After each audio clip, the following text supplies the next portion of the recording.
Alright, bet. We live. Let's see, community view. Gather. Spiritual healing. Let's see.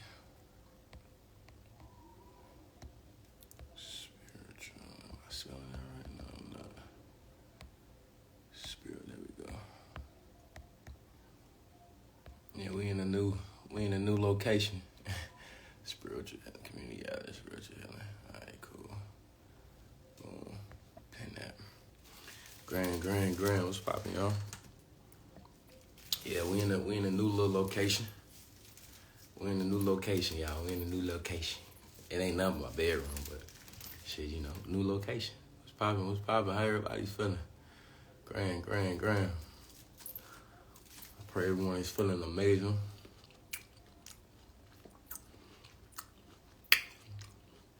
Congratulations. Make sure you take care of them now. Make sure you take care of them. All right, look. Y'all know how we do, man. We're going from Paris. What's poppin'? You across the waters. Okay. So look, y'all know how we do, man. We're gonna vibe out for a little minute. Let everybody come on in. You know, go ahead and grab your oodles and noodles. Grab your burgers. If y'all want to roll up, you know what I'm saying? Go ahead and roll up real quick. You know, yeah, make a Kool-Aid real quick. You know, get right. We're going to vibe out real quick, you know. Let everybody come in.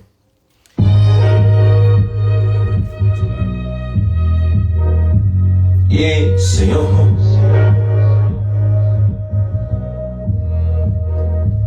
Look, it's gold roses in my bathtub. Water hot, Epsom salt with some essential rubs. It's gold roses on my floor too. I want God, you might as well paint my floor blue.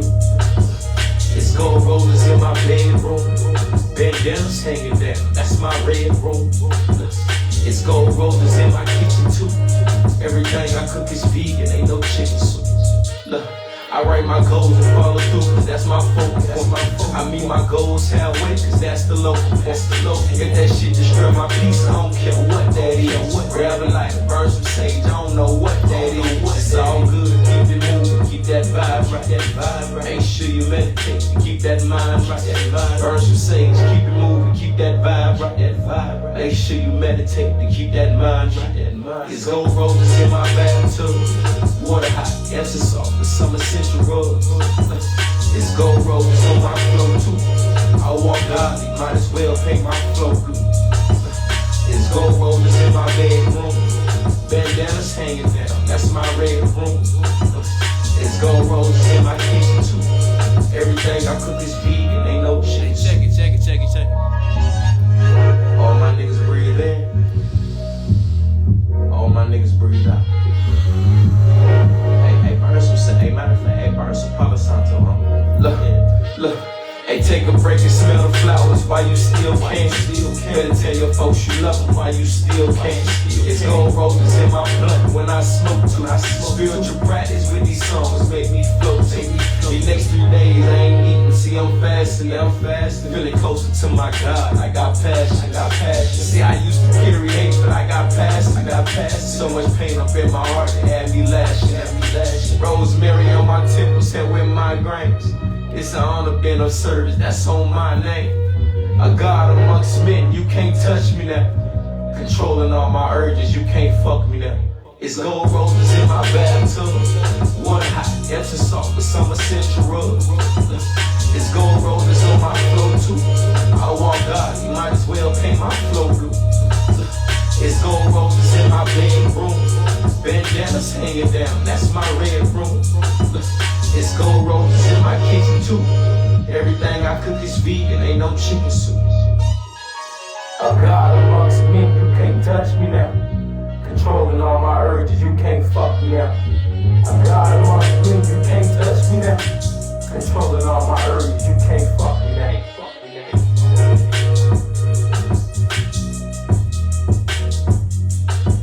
Y'all know, hey, look, we just gonna vibe out. We gonna vibe out real quick, you know what I'm saying? Look, it's Friday. You ain't got no job. You ain't got nothing else to do. So we gonna vibe out.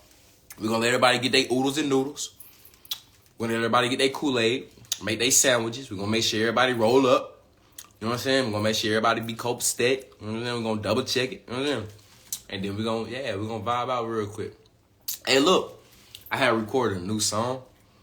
Brace it. I'm gonna play this Closer to God, then we're gonna end with the new one. We're gonna end with the new song. You know what I'm saying? And then we're gonna dive into the community gather. Let's do it.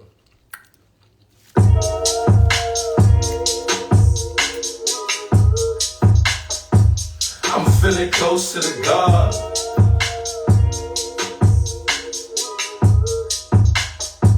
I'm feeling close to the God.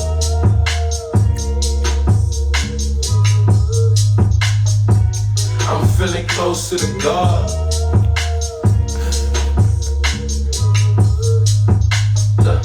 I'm feeling close to the me.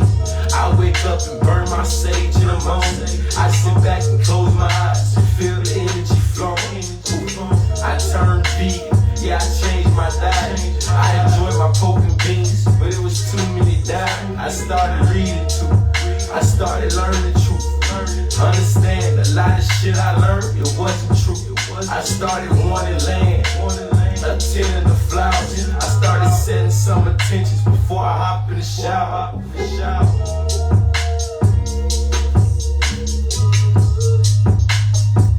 I'm feeling close to the God.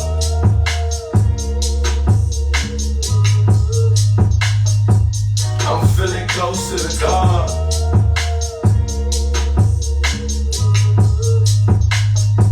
I'm feeling close to the God. Look, I'm feeling close to the me. I started meditating. I started finding peace. I stopped believing in the sky. Started believing me. I don't really smoke weed. See, I smoke herbs now. Chamomile and lavender, so calm your nerves now. I started healing trauma. You know, like shadow work. Ain't really had much growing up, so yeah, I did some dirt. But you see, I still forgive myself. I had to look up in the mirror, I had to heal myself. I had to understand, my thoughts were powerful, nigga. I made sure I spoke my goals like every hourly, nigga. See, at this moment now, I don't chase, I attract. What belongs to me will find me as long as I stay on track. Whew. Hey, look. I'm about to pause it. I'm about to move on. I'm feeling close to the God. Cause he said, I am that, I've been that, and day by day I'm gonna get closer to that. And I'm gonna forever be that. As I think it, as I speak it, as I write it, so it shall be. Hey, look, I just wanted to dive in real quick. I want to play this next song that I recorded today. Because I don't want to hold y'all too long. You know, of course, you know, it's Friday. We ain't got nothing else to do. So, you know, I want to use as much time as possible for us to really get a lot of dialogue in. You know what I'm saying? Because it's something I want to touch on real quick. Then we're going to dive into the community gathering. I'm going to play this last song and we're going to dive in. All right, y'all? Pawns, man, in the game. Yeah. They can't quit. Look, see, I'm They have the game early. Hey, I need y'all to listen. Yeah. Don't listen. Smart Listen. Look, see how you do anything, that's how you do everything. I gave them all, what else to give? That shit'll drive me insane. Yeah, I've been up in them streets, I got rank, I got stand. See, I love to play chess, but I can't lose, not a game. If we ain't vibrating the same, then why the hell is you staying? See how words become them curses, better watch what you saying. Yeah, you know this shit a game, so why the hell is you playing? You know heaven in your mind, so what the hell is you praying? The Lord God has said this man has become like one of us, knowing good and evil, yet he might reach out his hand and eat from the tree of life and live forever. He called the name of the place Pineal, saying, I have seen God face to face, and yet my life has been preserved. The light of the body is in the eye, therefore if your eye is clear, your whole body will be full of light. The kingdom of God does not come with observation, nor will they say here it is or there it is, for remember the kingdom of God is within you. This then is the message which we have heard from him.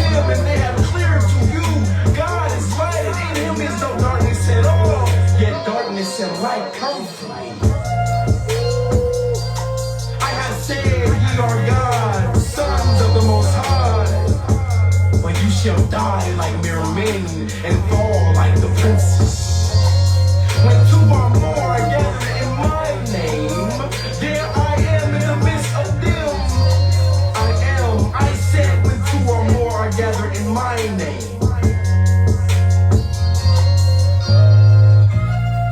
Ashe, Amen. I shall leave as I come. Look, see how you do anything, it's how you do everything. I gave all, what else to give? That shit'll drive me insane. Yeah, I've been up in them streets, I got rank, I got stand. See, I love to play chess, but I can't lose, not a game. Unlocking DNA, the only constant is change. Better learn to hear yourself cry and go through the pain. You in control of your own life, you better watch what you say. You see the devil lies in details, better watch what you pray.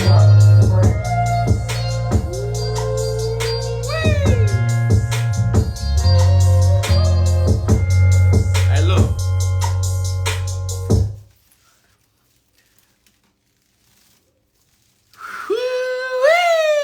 And that beat right there, though, like, I don't know when I'm releasing that one, though. You know what I'm saying? I'm gonna release it real soon.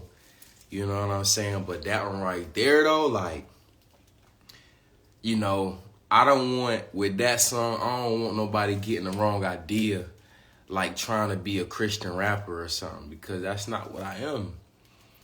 The name of this song is called Surface Level. Reason being is because all the ancient scripts that I recited, they're not meant to be overstood or understood from surface level point of view. You know what I mean? Everything that I cited in that song was esoteric and exoteric. It's spiritual. You know what I'm saying? So, you know. But look, I pray everyone is doing amazing. Pray everyone is doing well. I just had to vibe out one more time. You know what I'm saying? I just had to, yeah. You know what I'm saying? But I pray everyone is doing well. We about to dive in. So look, so if this your first time on a spiritual gathering, on a community gathering, please understand that if you have any questions, please put the questions in the question mark and the little question request. If you want to join my live, if you want to join on a live, just do the video request and you can dive in. Listen, real quick, if anybody do request to dive in on a live, please be ready for me to accept you, because majority of the time I try to get as much people as possible, but you have to understand that a soldier sleeps with his boots on. If you already ready, you ain't got to get ready. You know what I mean? So if you request a live, please be ready. Community gathering, y'all see the topic, spiritual healing. I just want to touch on some things real quick. I didn't burn my sage yet, so I'm about to do that real quick to get the energy, to get the energy correct. You know what I mean? In here real quickity split, you feel me? About to get the energy in here right real quickity split, you feel me? You know what I'm saying? You know, a soldier sleeps with his boots on. If you already ready, you don't got to get ready. So if you requesting the live, please be ready, y'all, all right? Let's burn this sage real quick. Let's get right.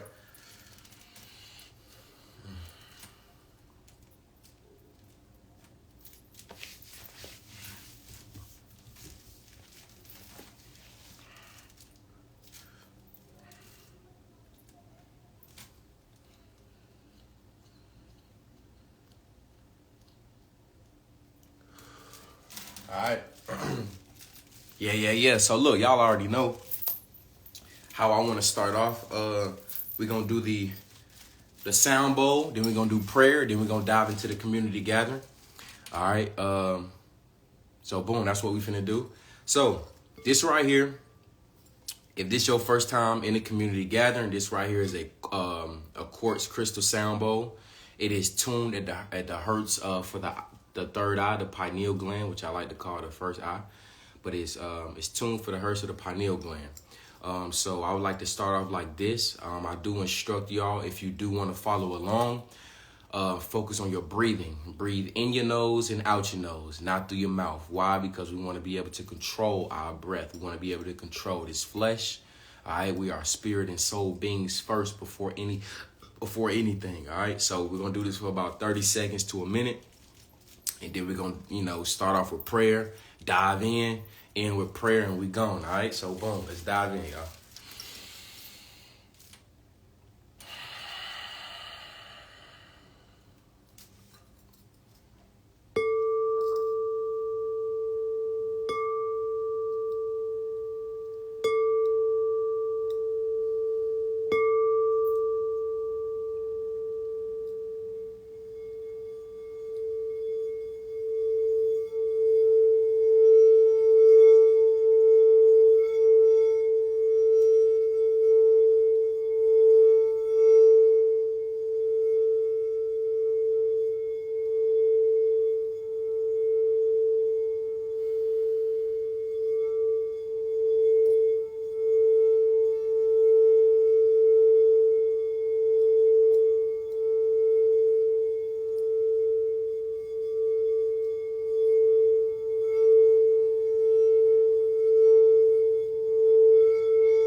I want to give honor and thanks to the powers that be that have put me in a position and the beings on this live to connect each and every last one of us.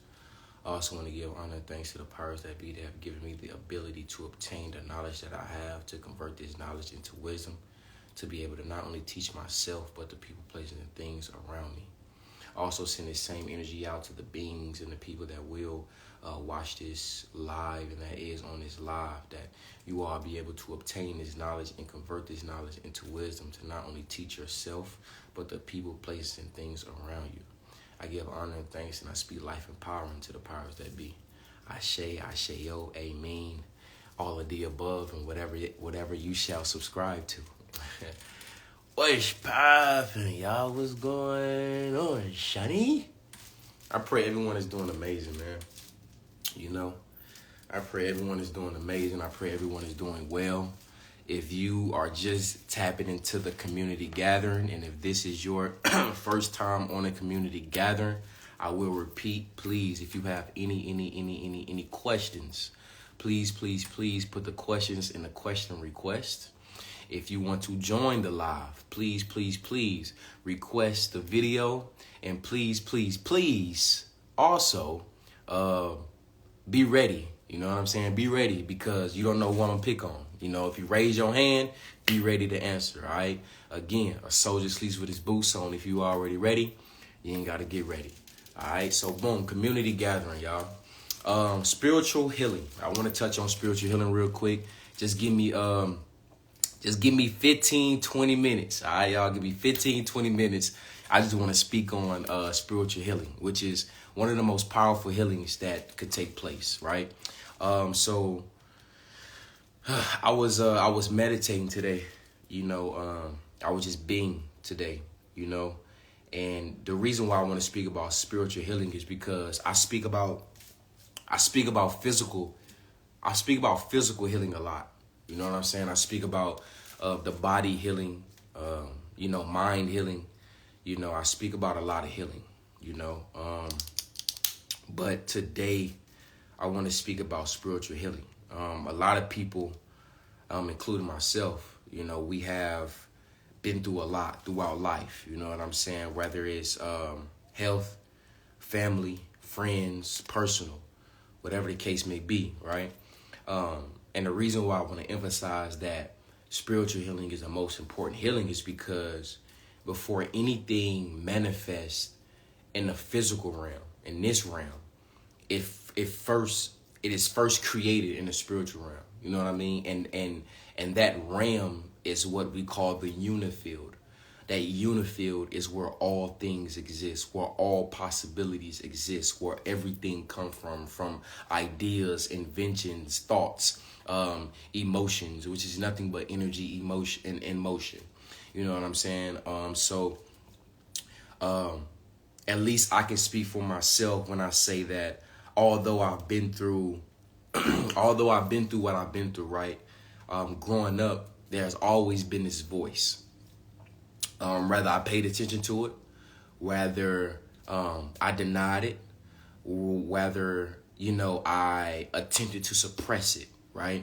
There's always been this voice.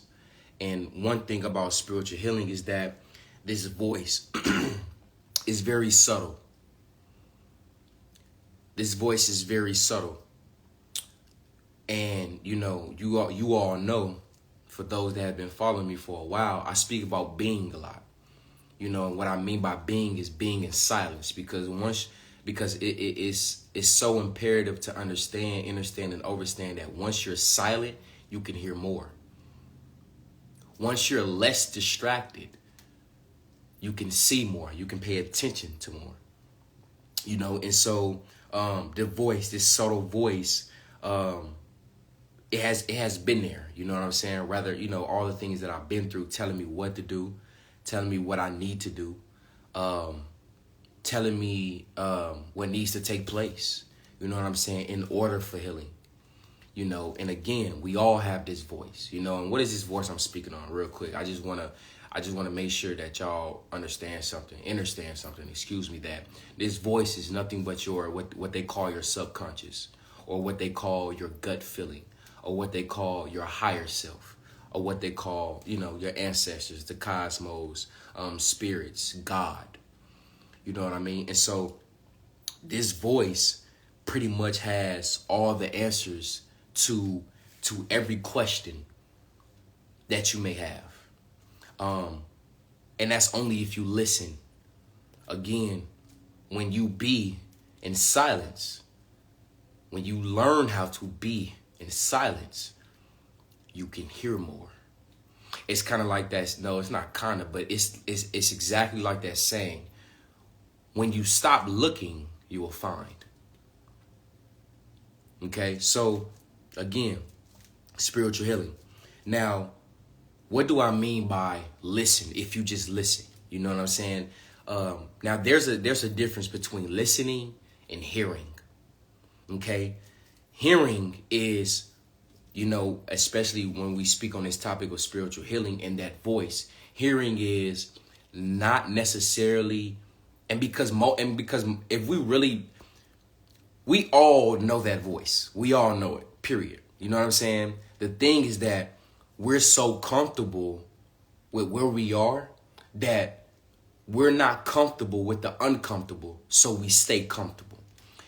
Excuse me. And so when it comes to hearing, when we are going through something, or going through a phase, or going through a transition, or about to indulge into transcending, but yet we're comfortable where we are, we tend to distract ourselves by hearing, right? We'll probably play a lot of music instead of utilizing this free time, or utilizing space and time to just be. We play music.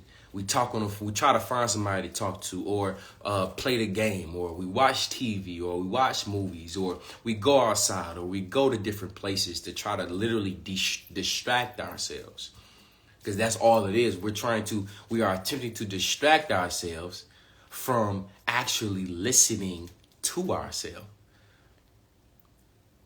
So what happens is that we get in a space of hearing and not listening. See, once you get in a place of listening, then you will start learning how to literally be silent. You will literally, when you actually know how to listen, you will literally know how to be silent. The reason why I say this is because, for an example, me and you having a dialogue, right? And you're telling me how you feel about something. I can't sit here and off the rip, off the dribble, as soon as you say something, in my mind, now I'm thinking about a rebuttal or a response. It's impossible. I'm not listening at that point. And if I am listening, I'm only listening to half of what you said, and I'm ready to have a rebuttal or a response to those few syllables. So for those few words that you may have just said. Now, because I'm in my own mind, coming up with my own thoughts and coming up with and coming up with my own response, right, in my own head to what that little bit of what you said. Now, everything else that you're speaking on is going in one ear out the other. I'm not listening. I'm not fully listening. I have to fully listen to really grasp, not just understand, not just understand, but I have to understand and overstand everything that come out your mouth. So now I can make the correct and the correct response. Now I can give the correct response. Now Now the reason why I want to emphasize that is because that pretty much works hand in hand with listening to that voice. You have to learn how to listen to that voice when you're going through a spiritual healing, right? Now, when it comes to listening to that voice, you then become self-aware. You become self-aware to not just the energy that's around you, but also that voice, your higher self, your higher being.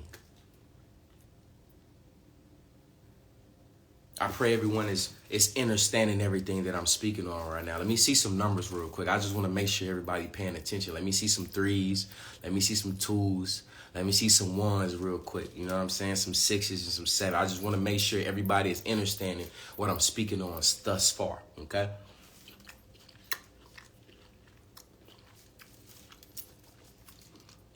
I love the drip for sure. All right, for sure. I see some numbers. I see some numbers popping up. I love it. I hope y'all got y'all oodles and noodles, because it's Friday night. We ain't got too much going on tomorrow, so we're probably gonna be on here longer than usual. You know what I'm saying? Now, when it comes to this voice, right? A lot of times when we get in a position of not wanting to listen to that voice, again, we are so comfortable that we don't want to get comfortable with the uncomfortable, so we stay comfortable. And out of that comfortable comes fear, right? And so this fear takes place with this voice because we don't necessarily, like a lot of us necessarily don't want to change. A lot of us necessarily don't want to put in the work or don't want to do the things that are needed for a real spiritual healing. This is why I always say, like, even if you go to my website, the first thing you say on my website is, are you ready to give up the things that are making you sick?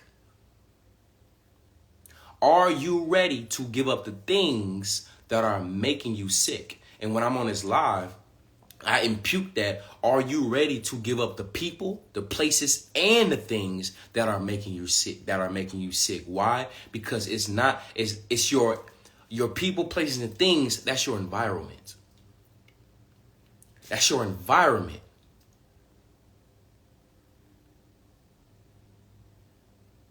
Including family, most definitely, for a fact.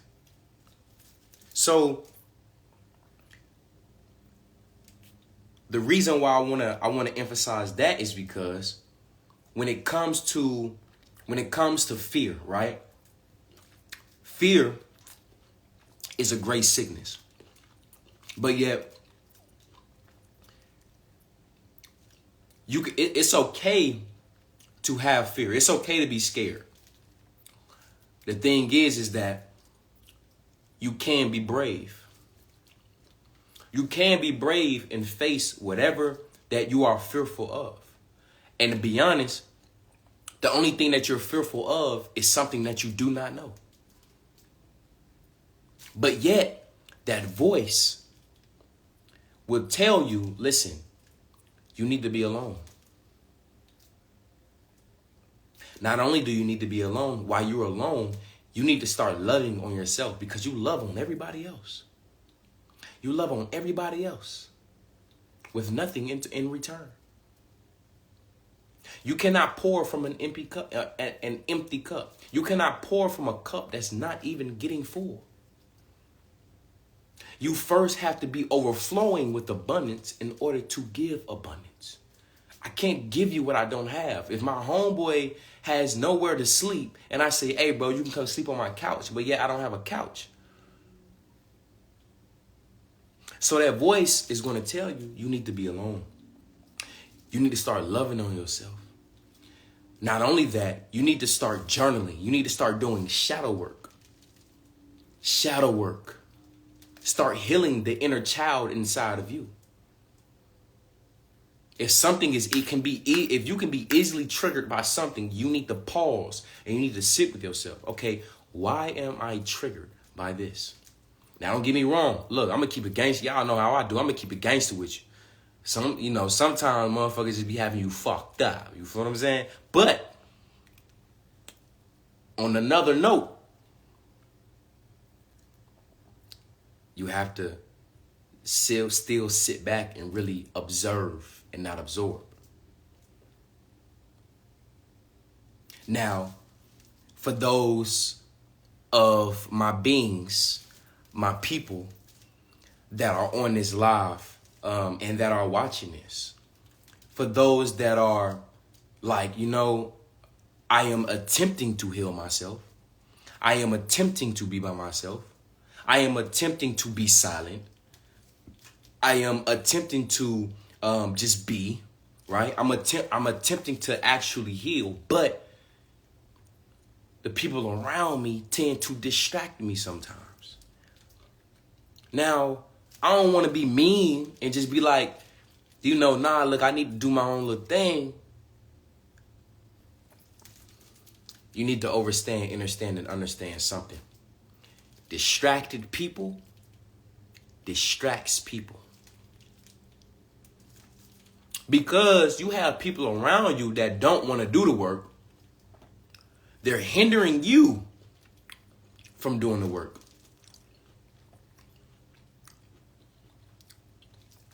Distracted people distracts people. I need 10 people to say that real quick. I need 10 people. We got 170 people in here. I need at least 10 people to say that. Distracted people distracts people. Distracted people distracts people. I need 10 people.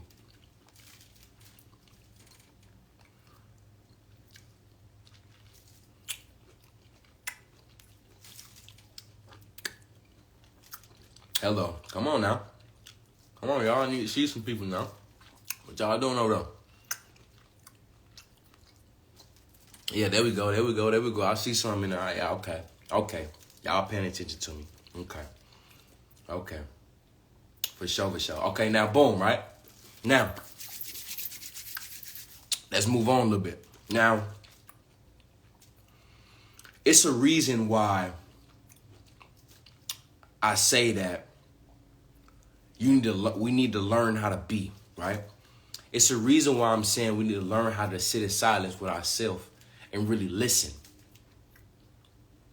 And it's a reason why all of this ties in with spiritual healing, because when you get rid of the distractions, when you get rid of the people, the places, and the things that are distracting you, and you learn how to be, and you start to heal, this voice becomes more fluent, right? This voice becomes more loving, right? Now, we have to understand something, that This voice that speaks, it speaks in a language that cannot be detected by ears, but only comprehended by the heart. I said, this voice that speaks, it cannot be detected by the ears, but only comprehended by the heart. I'm going to say this one more time because we understand the power of the 3, 6, and the 9. I'm going to say this one more time. This voice that speaks, it cannot be detected by the ears, but only comprehended by the heart.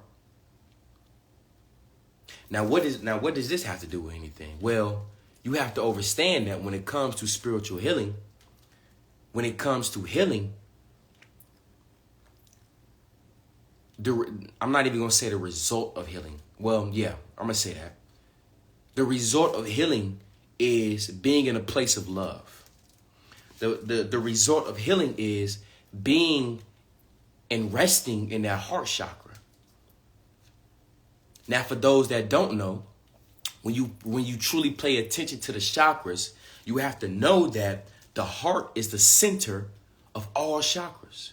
Meaning that, meaning that the heart chakra is connected to the lower chakras and the higher chakras, which means that the heart receives and it gives.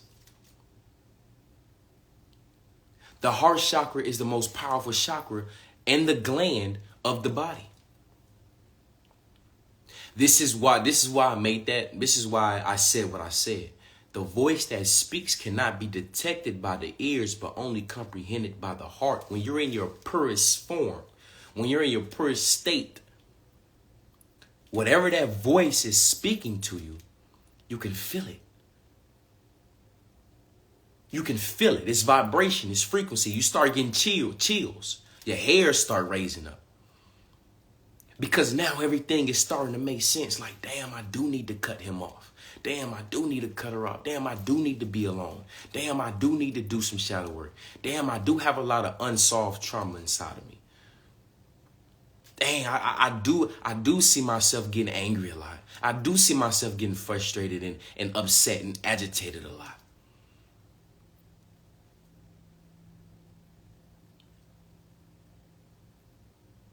All of these emotions, which is nothing but energy and motion, is contrary of the heart chakra. Now, don't get me wrong. I fully understand about passion. Passion is a little different. You know what I'm saying? We're not going to speak on that. But I'm speaking of love versus agitation and depression and, you know, all the et ceteras. The heart chakra is the most powerful chakra there is. The heart must be healed in order to give and or receive.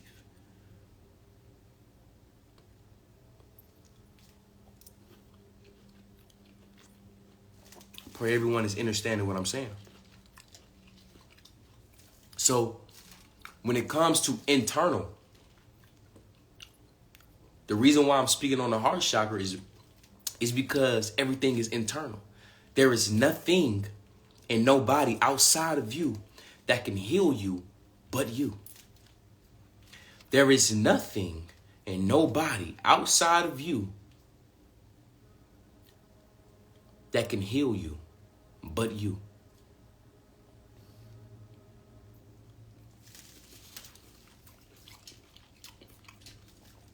Now, again, I speak a lot about physical healing, spiritual healing. You know what I'm saying? I mean, not spiritual healing, but I speak a lot about physical healing, right? And again, spiritual healing must come first. Any dis-ease that the body has, it manifests in the spiritual realm, in the unifield first, before it even enters your body. Spiritual healing must come first. Why? Because everything manifests in the physical form, but first in the spiritual form. You have to understand that this voice has a lot to do with spiritual healing, because once you listen, this voice will then communicate to you when you need to sit down, when you need to do shadow work, when you need to be by yourself. And once you start doing the work, and once you make the conscious decision and the choice to actually be and listen, oh man, y'all ain't listening to me. Once you make the conscious choice and decision to actually put in the work that is needed,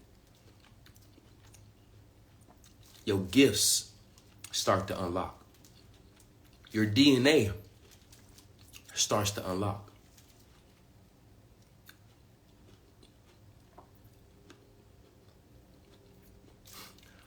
Y'all ain't listening to me, man.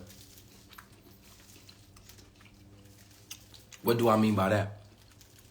It's like this, right? It's like this. Let's say you in a relationship, right? Well, you know what? That's another point. I'm gonna get to that. But again, right? So listen. Well, you know what? I'm gonna dive into it. Fuck it. Boom. So in relationships, right? The biggest problems that most relationships have is communication. The biggest problems that most relationships have is communication. And a lot of people that, of course, that you can just observe, they say that, hey, you know, if the communication was better, or if the communication was stronger, we may have lasted longer. We may have lasted. We may still be together if the communication is stronger. Now,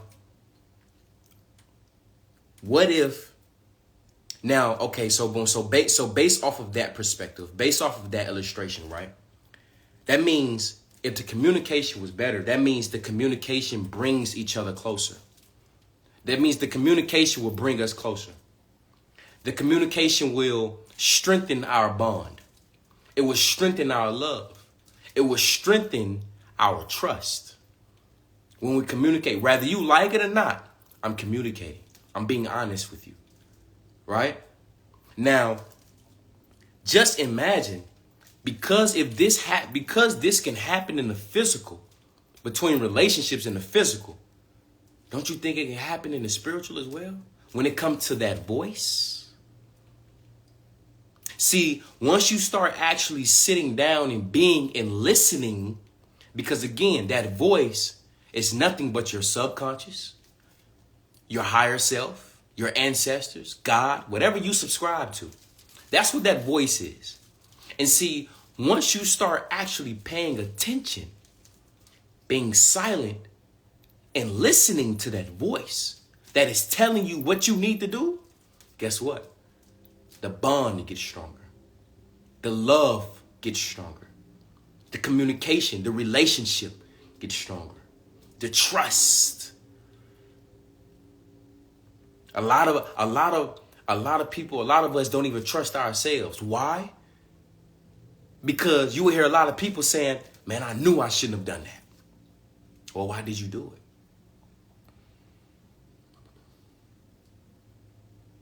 I knew I shouldn't have done that. Well, why did you do it? I knew I shouldn't have done that, but why did you do it?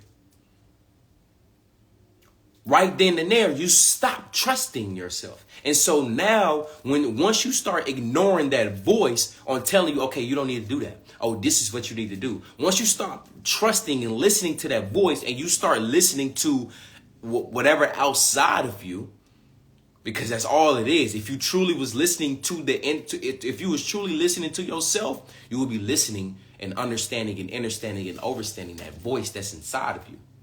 So because we are influenced by the external, we tend to attach ourselves to the external. And once the external disappoint us based off the expectations that we had, now our trust for ourselves is lost.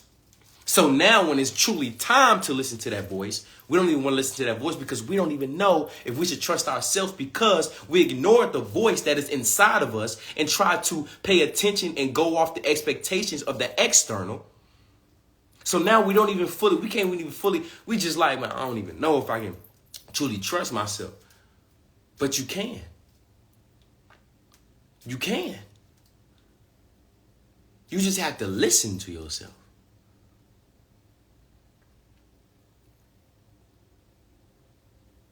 Let me see some numbers real quick, man. Let me make sure everybody copacetic. You know what I mean? Does everybody understand what I'm speaking on? I pray everybody is understanding, overstanding, and understanding what I'm saying.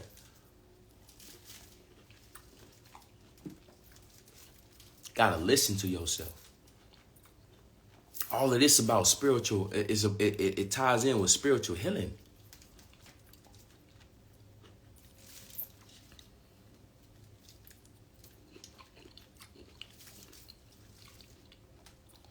See, when you start listening to the voice inside of you, your gifts start to unlock. When you start listening to your ancestors, when you start listening to God, when you start listening to your higher self, your DNA starts to unlock.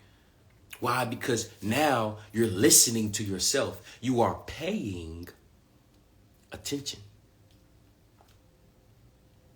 You are focusing your energy. You are giving your life force to that which is to protect you. So your gifts start to unlock. You become more sensitive to a lot of situations. A lot of situations.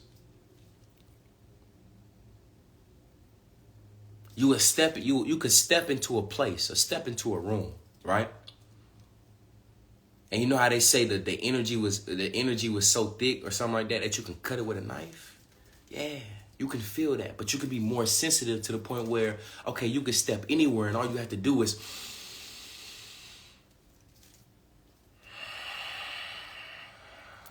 I don't know if I'm feeling this right now. I'm going to dismiss myself. Why? Because you can feel that. Your gifts start to unlock. So now the beings that are there to protect you, when you go to sleep, when you rest at night, they're giving you dreams, quote unquote. They're giving you discernment on what's going to happen in 2 days. You need to pay attention. You need to be very careful with what you do and how you move and what you say and what you think. Your gifts start to unlock when you start paying attention and listening to you.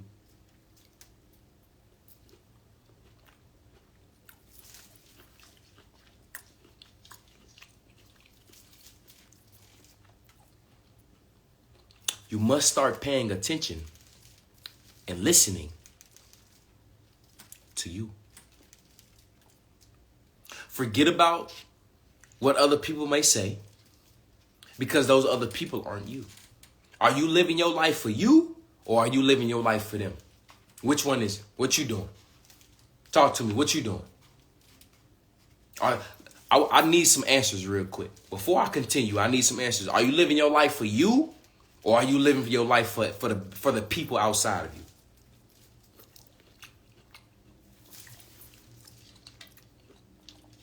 And not even just the people outside of you. Are you living your life for you or your ego?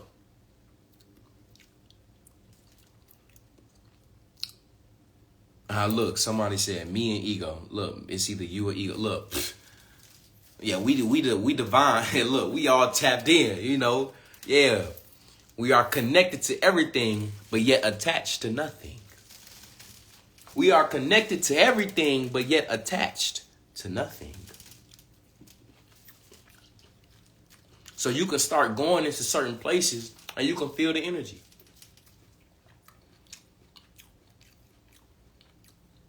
And then once you start being sensitive to certain energies, which is what we call empathic, you will start realizing with your real eyes that before I stepped in this establishment or in this environment, whatever emotions and feelings that I'm feeling at this moment didn't even exist before I came in here.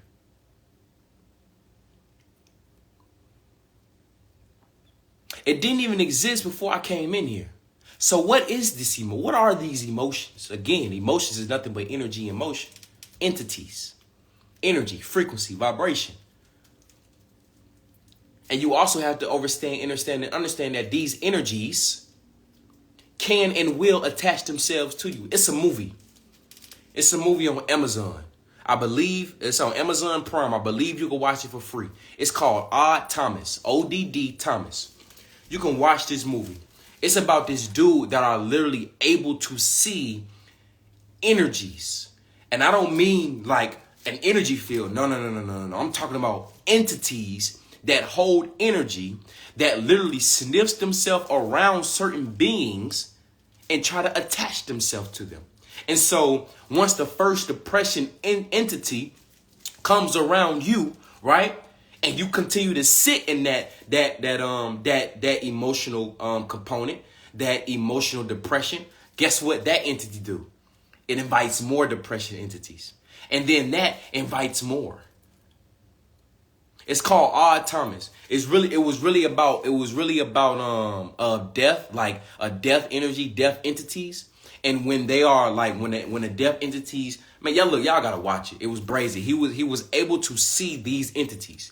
Now, what I mean by it is that the reason why I bring that up is because this same illustration, it literally ties together with emotions. The highest frequency of emotion, the highest frequency and a universal emotion is love, period. Everything else, we were taught. Everything else, we were taught. We were taught to believe in these other emotions. Man, y'all remember when we came to first grade, not even first grade, when we was in kindergarten, they had the whole emotional chart. This is what you look like when you sad, when you mad, when you frustrated, when you upset, when you happy, when you glad, when you excited, when you this, when you... All of those, none of them said love.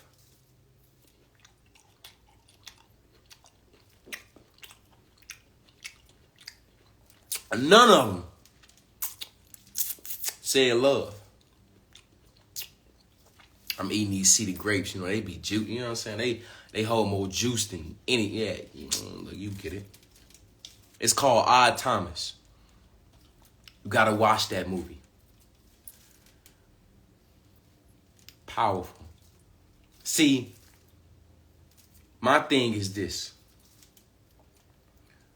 When it comes to movies, man, when y'all watch these movies that I'm suggesting to y'all, don't watch the movie.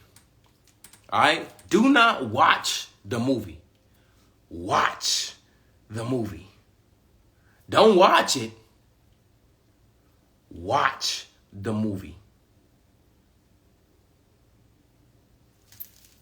These emotions, and you know, it's interesting that I even brought that up when it came to emotion being attached. A lot of this is programmed, man. It's taught. And I'm going to give you a prime example of how it's taught. Right? The reason why I don't necessarily go to the club anymore. I ain't knocking nobody's shoes, none of that. Stepping on nobody's shoes, do your thug thizzle. But this is me, right? The reason why I don't go to the club no more, right, is because when I was doing my thing in the streets, right, I've experienced so much when it came to the street life. Brawls, shootouts, anything you could think of, I've been in that. I've been in those situations when I was in the streets, when I went to the club, all right? Now, because I became more aware of myself, listen, I choose my words very wisely when I speak, so I really need y'all to not listen. Oh, shit. Not listen, but listen. So, because I became very aware of myself, very in tune, I started healing myself. I started spiritually healing myself, physically healing myself. And so, like I said, when you start healing yourself, especially on the esoteric realm, gifts start to unlock. So now when I walk into an establishment, which is what they call a club, right? One, I don't like going to the clubs basically because based off what I've experienced, right? And the energy clubs hold, right? Now, check this. Another reason why I don't like going to the club is because I can feel the energy that is within that club, that is within that establishment. And I'm not talking about just a set energy. I'm talking about the energies that's in there. You have to understand that the energies in there, the majority of these individuals, if not all of these individuals, are in there drinking and smoking to suppress whatever they're going through. They're suppressing whatever they're going through. They're not trying to heal anything. Remember what I said, distracted people distracts people. They're not in there to just truly have a good time, because I'm going to keep it gangster with you. You drink every now and then, boo. You smoke every now and then, boo. But if you are in a place, if you are in a position that you cannot genuinely have a good time without being intoxicated, and listen to the termage, without being intoxicated, are you truly having a good time? And so with these beings are in these environments and they're suppressing these emotions, energy, emotion. They're not dealing with the emotions that are attached to them. They're not facing the fear of the emotions that is attached to them. They're suppressing that voice that is inside of them that is telling them, you need to look yourself in the mirror and you need to look at the ugly entity that is attached to you. You need to tell that ugly entity that you are beautiful, that you are amazing, that you are powerful, that you are godly, that you are deserving. And that entity will slowly detach themselves from you. That's why healing take time. Healing take time because, and don't get me wrong, it's quicker than others. It's quicker than others. But you need to understand that the more entities attached to you, emotions, I'm speaking about emotions, the more emotions that are attached to you or that you are attached to, it's going to take longer to heal.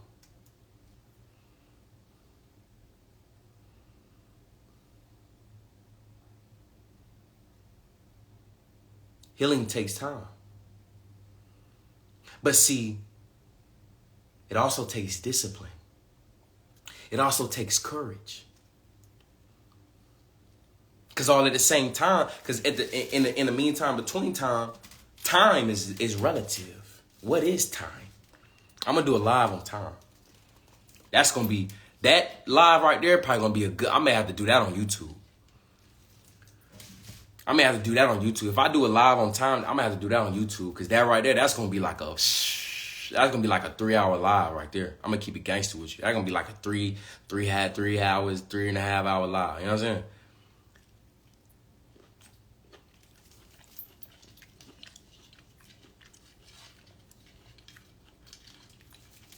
Relationship, spiritual healing. Relationship, spiritual healing.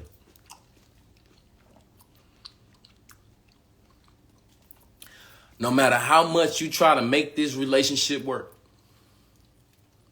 no matter how much peace you try to bring into this relationship, no matter how much love you try to give this person, it's constant chaos. It's constant chaos. Talking about spiritual healing here now. It's constant chaos. But see, I said this before. You can expect peace from someone that only knows chaos. The reason why I'm speaking on this is because these beings, these people that you are getting in a relationship with, that you continually keep trying to give love and make peace and keep happy, but yet it's nothing but chaos. You need to step back and observe. Is this person being used as a tool to distract me and to pull me back to where the fuck I just came from? I'm healed. I love myself. To all my men, I ain't.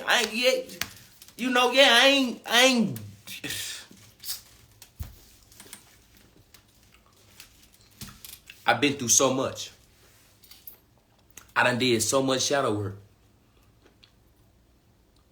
I'm back in a space of being able to give. My cup is overflowing so much. I'm able to give.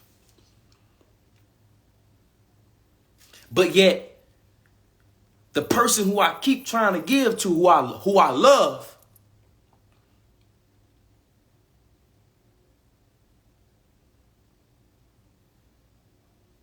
they make me their enemy. They're making me their enemy. But so you got to sit back and observe. Is this person making you their enemy truly? Or are they being used as a tool? Are they being used as the tool because they're not self-aware? They're not healed. They're not happy. They're not loving. So is there entities that is attached to them to pull you back to where you came from?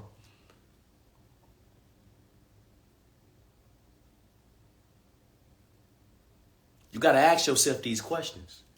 And I'm not even just talking about a boyfriend and girlfriend, husband and wife. I'm talking about mama, daddy, sister, brother, auntie, uncle, dog, fish, turtle, bird.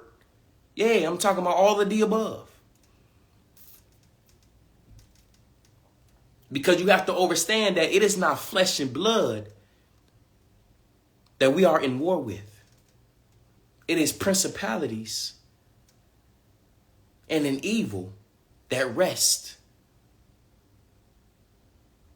in other realms. Our war is not with flesh and blood. Our war is not with flesh and blood.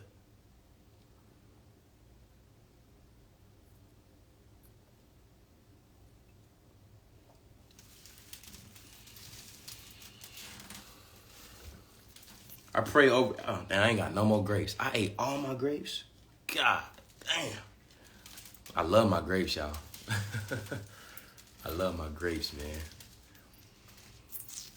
Look, man, I pray everyone received everything that was spoken. I don't know. I'm gonna keep it gangster with y'all. I'm not sure who needed this, but I know somebody needed it. And the reason why I say somebody needed it is because when I do these lives, when I do these community gatherings, I do have certain notes, right? But literally 30 minutes before I do my community gatherings, I'm already in a 2-hour meditation. But literally 30 minutes before the live happened, that's when I come up with a topic. Why? Because spirit, ancestors, they speak through me. You know what I mean? They use me as a vessel to reach whoever I may need to reach, and or because I'm listening and I'm being with myself, these messages could be used for myself. And so if these messages is used for myself, of course these messages could be used for, all the other beings that may need this. So I pray everyone on this live understood everything that I was saying. I know I said 10, 15 minutes, but what is time? What is time? Let me see what y'all talking about real quick. Then we're going to dive into the community gathering, man. I pray y'all overstood everything. Let me see. Let me scroll up a little bit. Definitely need to hear that. I'm letting go of something that was trying to bring me back to toxic ways of attachment I healed from. Hello. I'm telling you, man. Y'all, listen. So, look, I'm going to say this, right? In different dynasties, different kingdoms, they would evaluate who their next partner would be. In some beings, they came up with this word called incest, right? Now, I ain't talking about no mom and son type of little situation. I ain't talking about that, but what I am speaking on is that in ancient times, right? The kings and queens, they would evaluate who their son and daughter, their prince and princess would be with. Why? Because it's certain beings, because they understood that the war is not with flesh and blood, but with principalities. So they understood this, so they knew that it is beings out here that would try to infiltrate the kingdom and tear the kingdom down. And or infiltrate the kingdom and try to make it theirs. So the reason why I'm bringing this up is because we have to get in a space to where, especially my men, man, we have to get in a space of where we're not just looking at these women as sex objects. We have to stop looking at these men as sex objects. We have to get in a position of, if we truly want to be with somebody, I'm speaking about getting into the relationship, y'all. You know what I'm saying? That's it. You know what I mean? I'm talking about when it comes to bloodline, fusing bloods, having babies, etc., etc. You know what I mean? That's what I'm speaking of. Whatever you do your thug thizzle. You feel what I'm saying? But when it comes to marriage, when it comes to developing, when it comes to generational wealth, when it comes to not just surviving, but living, when it comes to procreating, oh, baby, we need to sit down. We need to sit down. Yeah, okay, your external look good, your body look good, you look amazing, but that ain't nothing but a plus. That's just a plus. You got a nice house, you got a nice car, okay, you get some money, I see you, I see you. But see, I need to see you. I see you. You know what I'm saying? I see you 100%. I see you. But baby, I need to see you. What you think about? Yeah, for sure. Do you watch TV? Do you watch any shows? Do you watch any movies?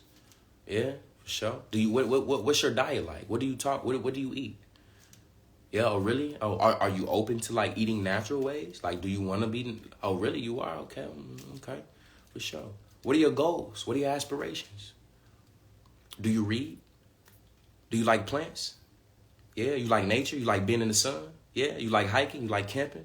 You know how to cook? Yeah, for sure. Do you meditate? Do you stretch? You do yoga? Oh, word? Oh, for sure. That's what's up, yeah. For sure. What's your favorite book? Who your favorite author? Really? That's dope. That's what's up, okay. That's interesting. So, obviously I like you. You know what I'm saying? I'm not into just, relations. You know what I mean? So if I'm talking to somebody, I want this to be a long term. So like, are you open? How you want to get married? Like, how do you want to get married? Do you want to get married with the government involved on signing papers? Or do you want to have a tribe? You want land? If we was to have babies, like, how would you want to raise them? Because, we can't have two rules in one kingdom. We can't have two rules in one kingdom. So what's your intake on raising babies? Do you do the little you know what I'm saying? Do you do that? Nah, okay, for sure. All right. Do you breastfeed or do you do the formula? Oh, okay.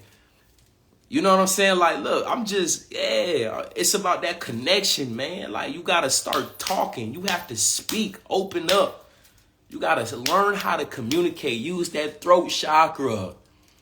Use that throat chakra, man. Come on, man. Man, look. Man, let's dive into this community gathering. It's 10 o'clock. I know it's Friday. You know what I'm saying? We're going to be on here a little longer. You know what I'm saying? But, yeah, I just got to, we got to get in a space to where, man, it ain't all about sex, man. Although sex is the most powerful thing, but it's like at the same time, it's like this. Sex energy is the most powerful energy there is.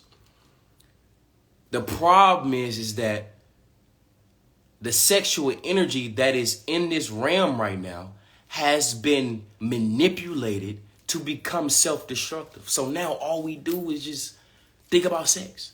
Oh, what you doing tonight? I just met you an hour ago. Baby, like, what you talking about what I'm doing tonight? I mean, you know, what's going on? You know what I'm saying? Like, look, I'm just keeping it gangster with y'all, man, because it's more to life than just that, man. It's more to life than just that.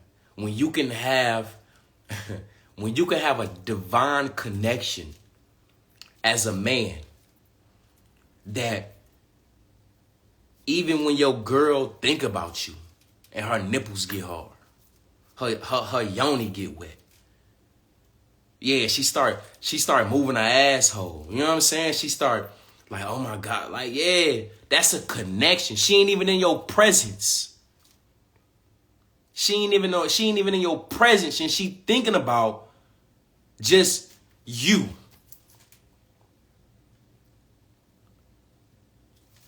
It's more to life than just that, man. You outside building a greenhouse. You outside building a greenhouse. You know, she in the house canning. She in the house learning how to preserve food. You know what I'm saying? Like yeah. Or she in the backyard while you building the greenhouse. She getting the seedlings ready. See, a lot of y'all don't even, yeah.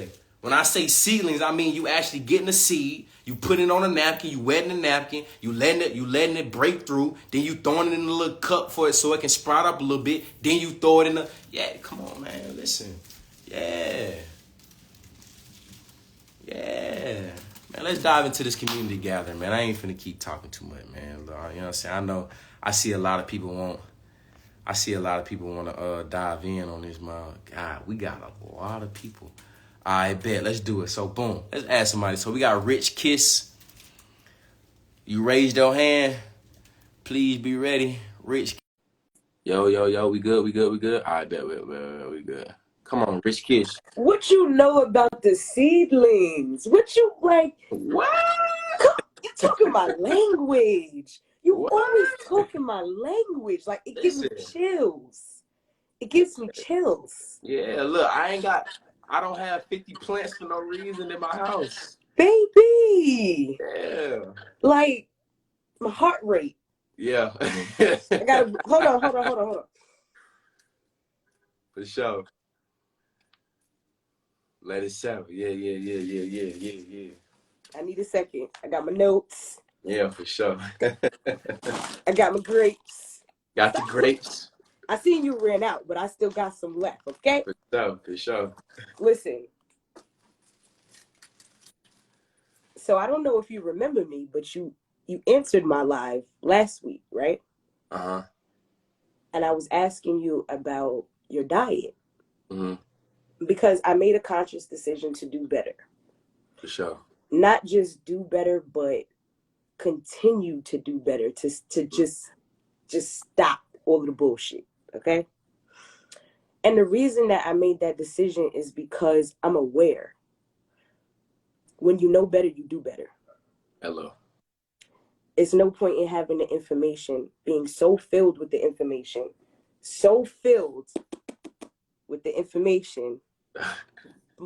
but you don't implement it, okay? So I remember asking you about dairy and cheese and how long you've been vegan, because my issue is cheese. You explained to me if I think that it's going to be hard, it's going to be hard. Oh, yeah, for sure. I remember now. You Yeah. remember? Wait. First of all, what is your name? My name is Tone, Queen. What is it? Tone. Tone. Okay. Because I'm like, his name is not the blood that heals, but that's all I know. All I know is the blood that heals. Okay. So I just want to say I have not had cheese since. Wow. Like, can we give me a round of applause? Give me a round of applause. Wow. You know how many times pizza is my thing? Yeah. Okay. I thought about pizza probably about 3-4 times. And it's crazy because even at work, I have the women at work trying to follow my lead. Yeah. Because all day, every day, I'm doing all of this. Even to the point where, first of all, everything that you've said in this live so far, you've been sent for me. I don't know about nobody else, but you've been sent for me. And I need you to understand, you've been sent for me. Yeah. And I am so thankful and grateful. Because you're a very rare breed. Mm-hmm. You feel me? Like, very rare. Yeah. So back to what I was saying. I have not had the cheese. I did my farmer's market shopping at 7:30 this morning. Mm-hmm. It was amazing. I got my dragon fruit. I got my grapes. I got my peaches. I got my avocado. I got my ginger shot, my chlorophyll water, my chlorophyll drops. I did my thing. And as I was leaving, one of my close friends, you know, we speak daily in the morning, and his energy was a little low. And I'm like, yo, it's fucking Friday. Like, what's up? Like, we got paid today. I paid my rent, car note coming out the account. You know what I'm saying? Like, who really, really wants to pay bills? Mm-hmm. But at the end of the day, the fact that you have the money to pay the bills is what you need to be thankful for. Nice. And so I was trying to put things into perspective for him, because immediately he was like, yeah, I got to give up like $2,500 today. I'm like, but you have $2,500 to give up. Yeah. You have a roof over your head. Your children are healthy. They're happy. You're driving a car. You have a job. It's crazy to me that as a Black community, we can so freely spend money on the things that hurt and harm us. Mm.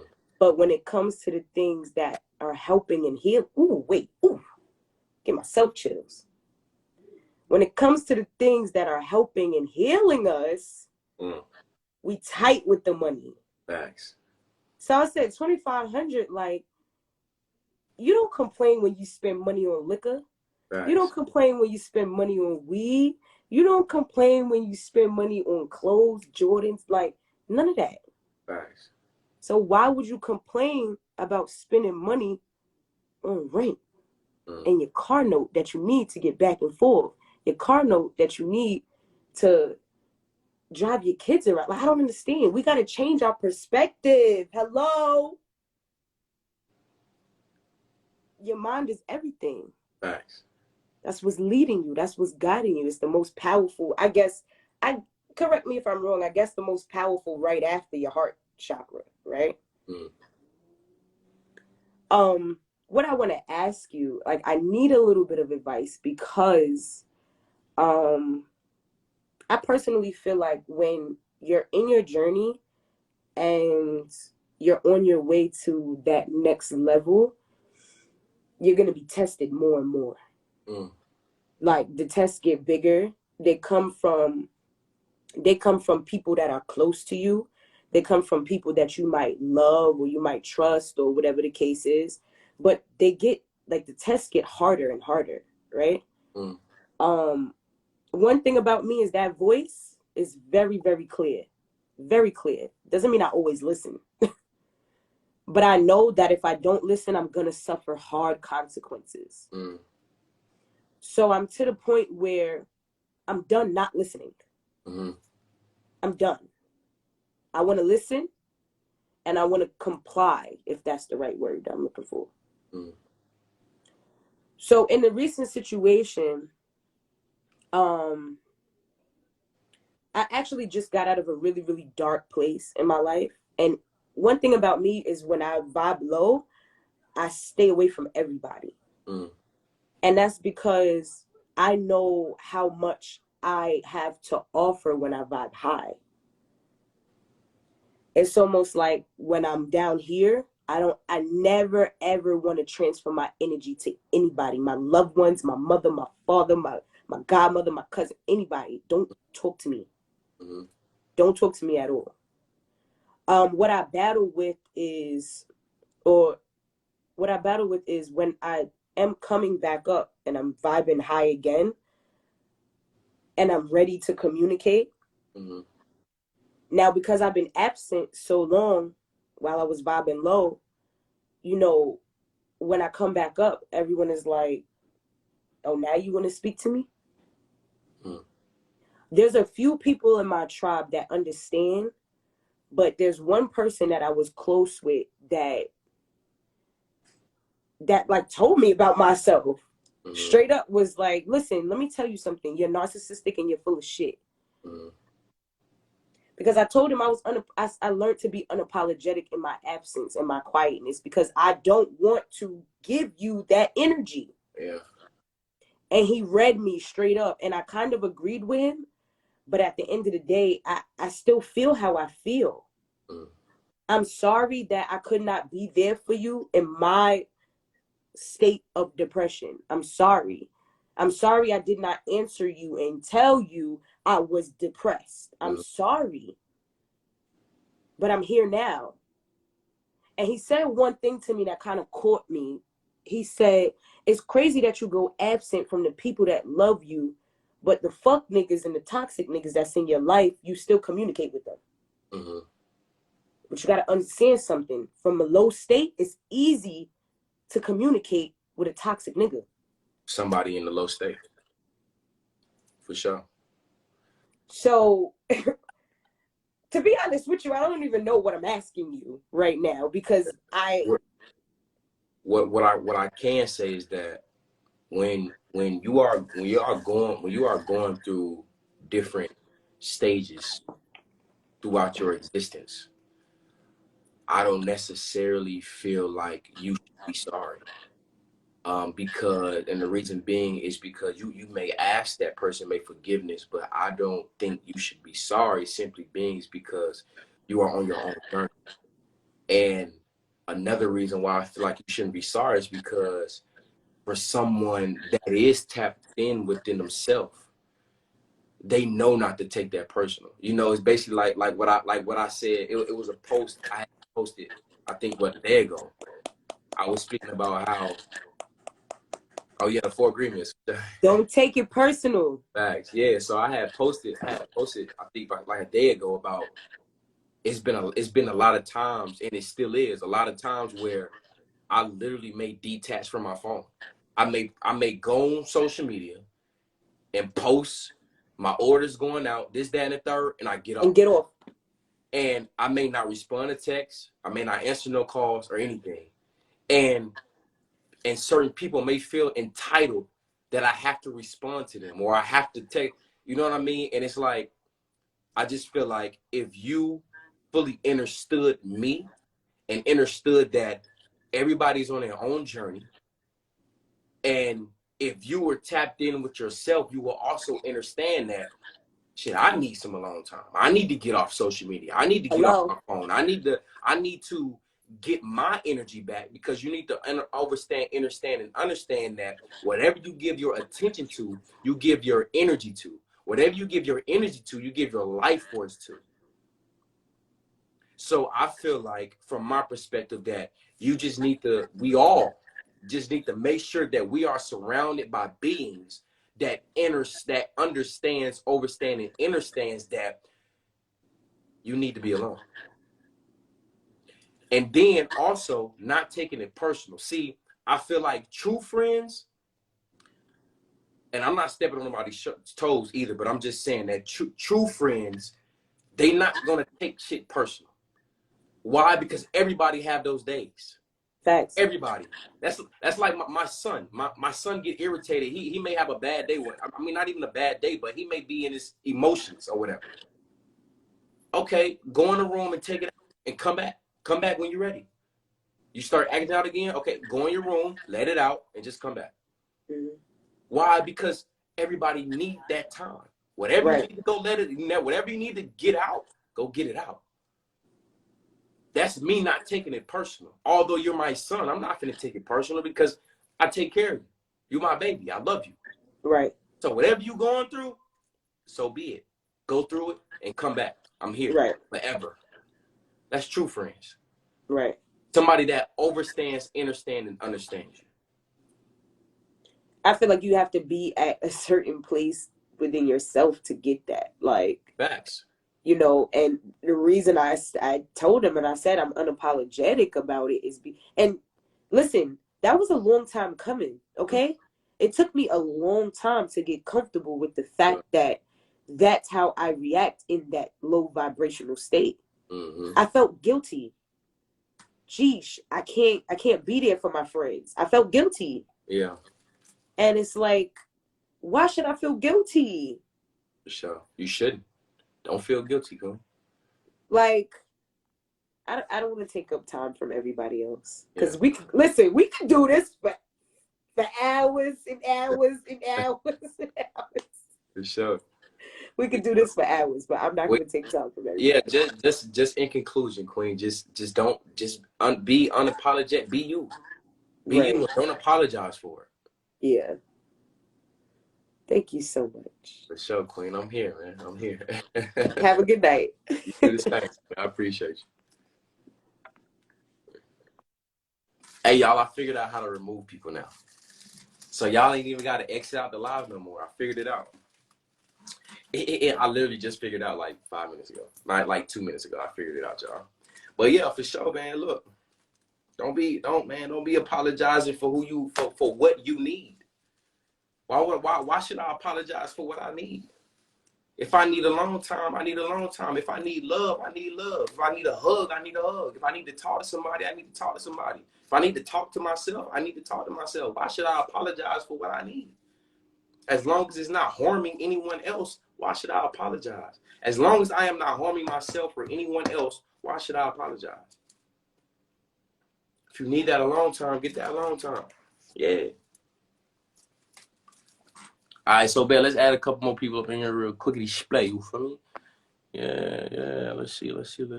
All right, we got Kiara. What's popping? Come on in. You raised your hand. Come to the front of the class. You raised your hand. Come on to the front of the class. Yeah.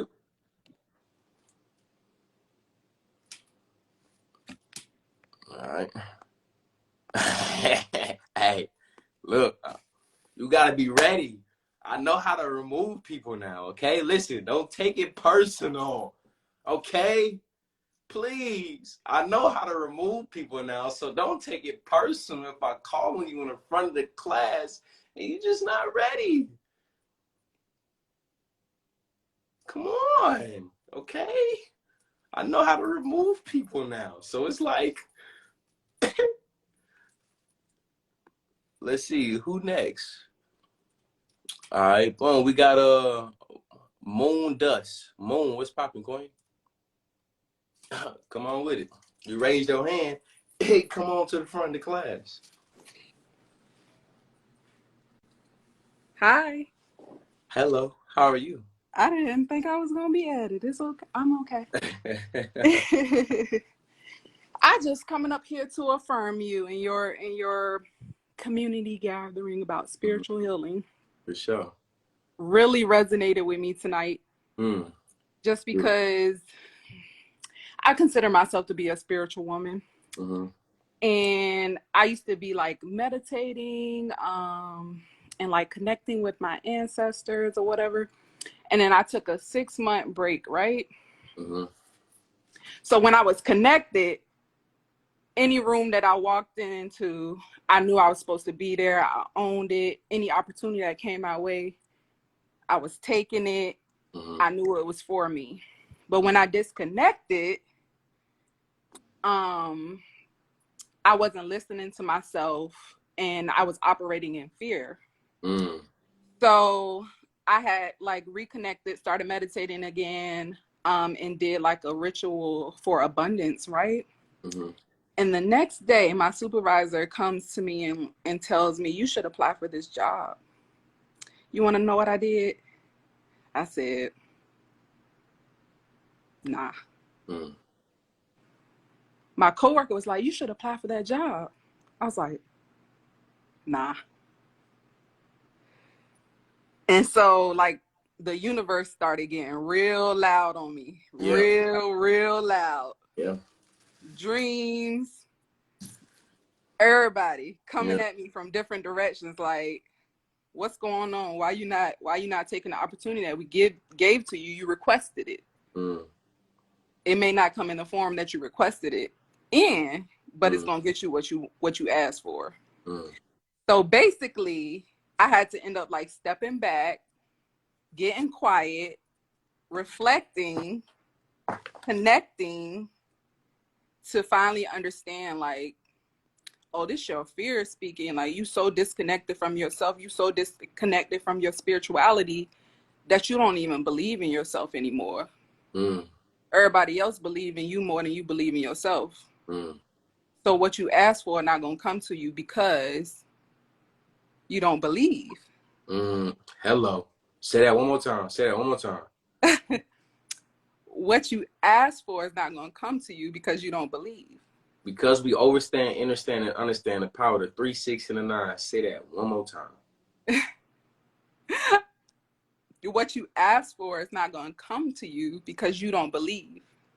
Ooh. All things are possible through he and or she that believes. Continue, Queen. So I just want to come up here and affirm your message, like everything you said tonight, everything. Everybody in here feeling it. Like, I can feel them feeling it because I felt it. For sure. That's you gratitude. Spoke directly to me. Thank you. It's truly an honor, Queen. Thank you. Truly an honor. I appreciate you for tapping in with me. Thank you. All right. Have a good night. You too.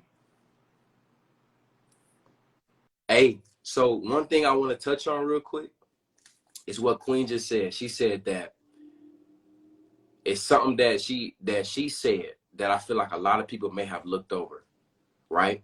She said that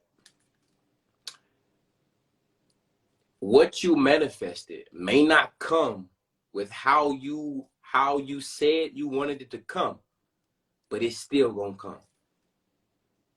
I had just wrote a song today, and I said, the devil lies in the details, so watch what you be praying. What do I mean by that? They say the devil lies in the details.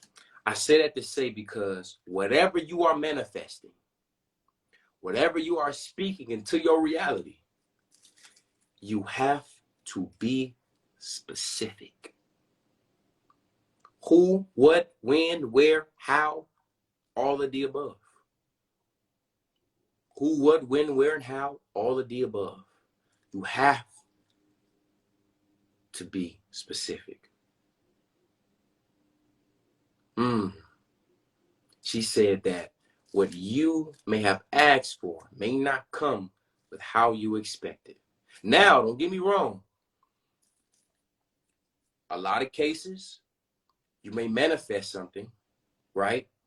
You may speak something into existence and it may supersede what you expected. Of course. But you must understand, and understand that being specific, gotta be specific. Let's see. Let's add somebody else up in here real quickly split. Let me roll down. Let me scroll down. Got a lot of people. All right, so boom, I'm going to add somebody else in here. Then we're going to dive into the questions. Then we're going to add somebody else in. We're going to add a few more people in this community gathering. We got Natural Beauty Jazz. Where's popping? You raised your hand. Come on to the front of the class.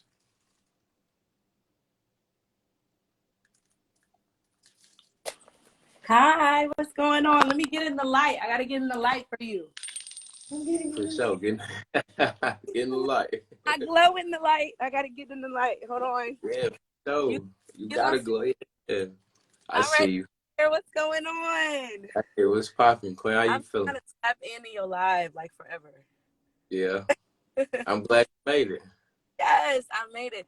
I just want to say, I had to tap in. I don't know how long you've been on live, but I just tapped in, and I want to say a lot of people don't pay attention to their circle, and for years I didn't understand. I even had to, separate from my own parents because they didn't have the mindset that I had about life. And try to think that you try to think that people around you don't affect, what's going on. But if everything is spiritual first, right? And then it manifests into physical, you have to watch the words that people say. You have to watch the ways that people think, because you can be believing and you can be manifesting and you can be having faith that something is going to happen. But if the people around you are not in line with that, your blessing is not coming down. It ain't coming down.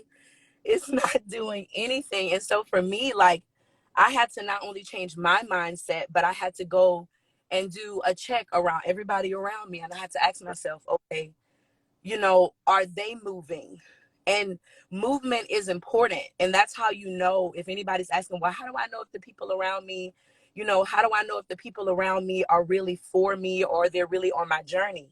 One of the things that my sister said is, you have to be around people who are constantly moving, and not just moving this way, but moving this way, right?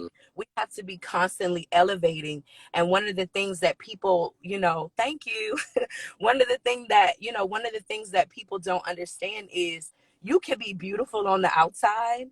You could be amazing, right? But if you tapped into people who not tapped in, then you basically sticking, it's almost like the lights out and you sticking your cord into the wall. It's not gonna turn on. And so for me, my circle is like my tribe. Like, that's my family. Those are the people who are really, like, we're tapped into spiritually, financially, like even sexually. Like, okay, so you ain't even letting nobody into your temple if they don't have good energy. So everything about it is just balance. And, I believe that you need, if you think biblically, my dad, he always used to say you need a Paul, a Barnabas. Basically, you need somebody that is on your same level. You need somebody that you're pouring into. And then you need somebody who's above you. So you need to constantly be pouring, right? And a lot of us, the reason why our blessings aren't coming is because we're not pouring. So how do you expect your creator to give you more and you're doing nothing with it? You're just burying your talents in the sand.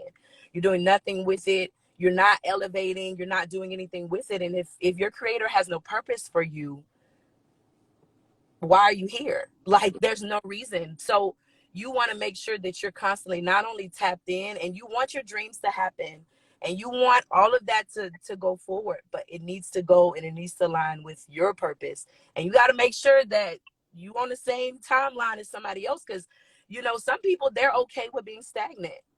They're okay with not being better. And for me, like, I got tired of that. I got tired of, like, just working and, just like going day to day and just being depressed. Something about me, I was in a psych ward 3 years ago. I was depressed as hell. I was, suicidal. I was everything. And so I went and I woke up one day, and it doesn't take forever to change your life. It takes a moment. And so, like, working out, and I lost 150 pounds in 2 years. No surgery, pills. Look, like, no loose skin, like ass on fat. Like, I really did my thing. You know what I'm saying? So, but I did it through constant, affirming myself every day. This was a spiritual journey. It was not physical at all. It was mental. It was saying, you know what? I died to myself. And in order to live a new life, you have to sacrifice the old one. And, like, that's where I'm at. So, like, you know, like for me, I was really, the part I came in on and then I went off on. I'm actually supposed to be going on a live right now for my own content class, but I was like, I gotta tap in. I was telling my sister, I was like, wait, hold on, just give me a second, because I'm fanning out. I gotta come out. And so for me, I was like, when you were talking about like even like connecting with people from like a romantic standpoint, like for me, like I am so single, but I am so balanced with it, because it's like I don't want to connect with something that's not like, I don't want to connect it with nothing that's not helping me elevate. Like I'm so close to where I want to be. Like I say something and it happens. Like I literally had a vision of a snake by my door, and the next day my neighbor had a snake in her yard. Like I literally said, let me turn on the light because it might be a snake, because I stay in the country. It might be a snake by the door. And then I wake, like I'm so tapped in, I could literally, I'ma say it and it happens. So like I have to be centered at all times. So I enjoy your gifts. I love your energy. And like I'm always just ready to connect with people who like understand and they're tapped in. I call myself the alien girl, because I don't belong and I'm not trying to belong. I just want like my purpose. Like that's why I'm here. So like what you're doing is so good for your mental health, and just affirming you. I know I'm just pouring it on you right now, but just affirming you. Like Black men don't have an outlet, you know? So like you promoting mental health is so attractive, and and doing that is going to help you in so many ways, because you're pouring out and you're showing people like there is a way, like there is a way of life that you can constantly release, you know, you can renew, release, and revive. Like I'm here for it. Like I'm always tapped in. You are in your bag. You are doing what you're supposed to do. You supposed to be healing the world and monetizing off of it at the same time. And I'm here for it. And I definitely want to connect with you. So we have to connect, because I'm tapped in with you. Just look, just DM me, Queen. Just DM me. All right, I will. We gonna touch bases. All right, I'm here for it, but I'm proud of you. Keep going. I understand that, you know, sometimes things that, you know, that you go through, you may not understand. And I know that when you're different, you know, it's like, okay, well, which way do I go? But you're a trailblazer, and there is no way, there's no route, and there's no map.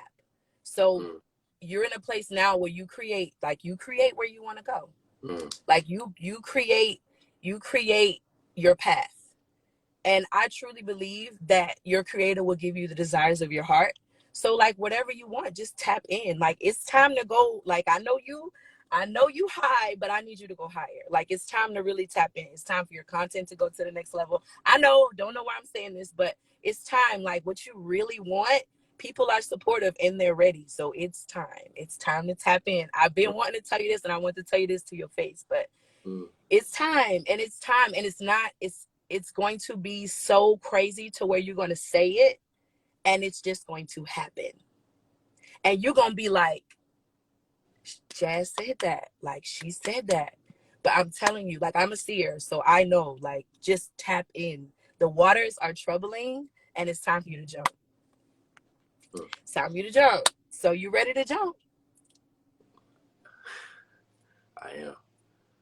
Because the only thing that's stopping you is you. Like, as amazingly talented as you are, as tapped in as you are, you're still human. So, like, you have to understand that you were meant for greatness, and you were meant to tap in so deep. Like, the things that you have, millionaires wish they had. You know, like, peace of mind is so priceless. So like people wish that you could bottle what you have up and sell it, and you can't do that, but you can teach the tools. And that's why I want to tap in with you, because I can help you like really tap into your tools to where you can really have something where you can really like teach all over the world without even leaving your home. So like that's the type of time I be on. So tap in, because I'm ready, and let's work. You ready? I'm ready, Queen. Yeah, you feel the vibes? You here for it? That's why I'm telling you, DM me. All right, I got you. All right, Queen. I appreciate you. No worries. Have a good night. You too.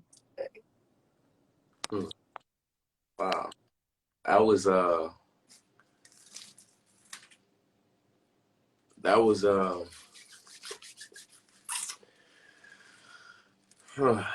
wow. That was interesting. That was very, very interesting.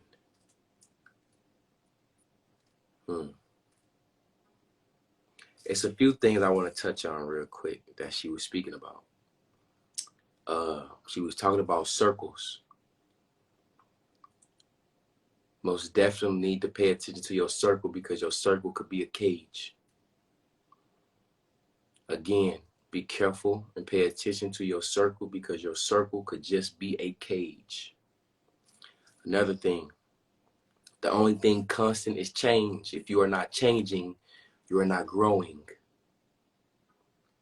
The only thing constant is change. If you are not changing, you are not growing. Another thing I want to touch on what she said is about not vibrating on the same as your circle and things are on halt. You need to understand, and understand that God, the universe, your ancestors, whatever you may subscribe to, is going to hold your abundance. It's going to hold your success and prosperity. The reason being is because of the circle, the cage that you are in.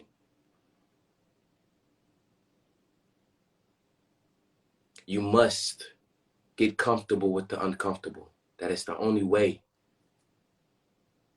that you are going to grow. Another thing, she said that sometimes things must go in order to receive. I'm going to translate that and say that a lot of times you must destroy in order to rebuild. You must destroy in order to rebuild because we understand the power of the 3, 6, and the 9. I'm going to say this one more time. A lot of cases you must destroy in order to rebuild. Another thing that she spoke on was about being a trailblazer. There is no path. There is no path. Me being the trailblazer. It's interesting that she say that, right? Because I was having a conversation with a beautiful queen and I was expressing myself earlier. And I was, I was in a vulnerable state and I was telling her that all my life I had to create something from nothing. I had to work for everything. When I mean everything, nothing, I'm talking about nothing was ever given to me. I had to literally create something out of nothing. So me being an entrepreneur for 8 years, I was working at Panera Bread, literally stacked up $300. Panera Bread, I think it was what, $10, I was getting paid $10.25, $10.50. Of course I had to take care of a few things, but within a month, I stacked up like $300-$400. I invested everything for 4 months. When I first became an entrepreneur, for 4 months straight, I was eating white rice and ketchup. I get a lot of people say, damn, bro, you couldn't eat no noodles? Noodles was what? I think 15 cents. No, I think noodles was like 35 cents or some shit like that. Rice for me was 10 cents. Ketchup was free. For 4 months straight, I was eating white rice and ketchup, trying to make some shit happen. Creating nothing, creating something out of nothing. See, I'm not ashamed to explain my story because I know my story is going to touch somebody. I know my story is going to touch somebody that's eating oatmeal every single day. At least I got a meal. I'm eating oatmeal every single day, but at least I got a meal. I'm eating white rice and ketchup every day for dinner, but at least I got something to put on my stomach while I figure some shit out. Creating something out of nothing.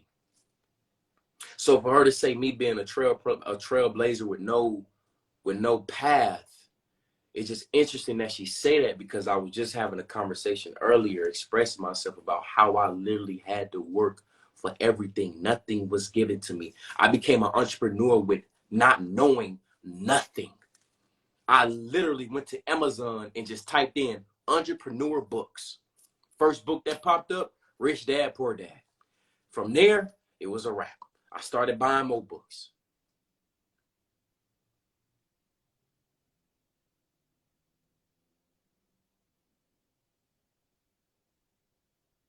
And the other confirmations that she said before we got off was very, very interesting. Because the same queen, wow, it's beautiful. I just want to give honor and thanks to the powers that be that have connected each and every last being on this live. Because I know for a fact the queen that was just on here was not just talking to me. I'm sure she was talking to more people as well. But best believe, baby, I felt it for sure, for sure. Now, let me go into these questions, Mark, because I see we got over like 300 questions. So, all right, let's see. We all know children can see spirits. Why does this ability go away when we become adults? The Mystic Moonstar asked this. We all know children can see spirits. Why does this ability go away when we become adults? I'm going to keep it gangster with you, and I can only speak from my perspective and my perception. I feel like the ability doesn't go away. I feel like the ability just becomes suppressed, right? It just becomes suppressed. Why I say this? You got to think about it. When real gifted kids first start going to public school and they can't sit down all day, they're not doing any work. They talking to themselves, or they're just super active. They're super hands-on, right? And the first thing the teacher say and the principal say and the school say is that your child is on ADHD. Your child has ADHD. They false diagnose these gifted kids because that's all it is. Every child that they talk about ADHD, bipolar, and can't sit down, can't be still with it, the child is just gifted. They cannot sit down and read a damn book and take instruction off of a fucking chalkboard for damn near 6 to 8 hours out the day with a 30-minute recess, with a 15 to 20-minute lunch break. So what happens is that because parents, we don't know any better, we not fully tapped in, we not doing the real research, we listening to the school, and we letting the teachers and the principals put our child on medication, Ritalin, which is one molecule away from heroin, one molecule away from crack cocaine. Putting kids on nothing but drugs to make them sit down, to suppress the gifts that they have. So to keep it gangster with you and to answer your question is that it's not the fact that these gifts go away. They just become suppressed based off the society and the environment of the lack of aiding into the gifts.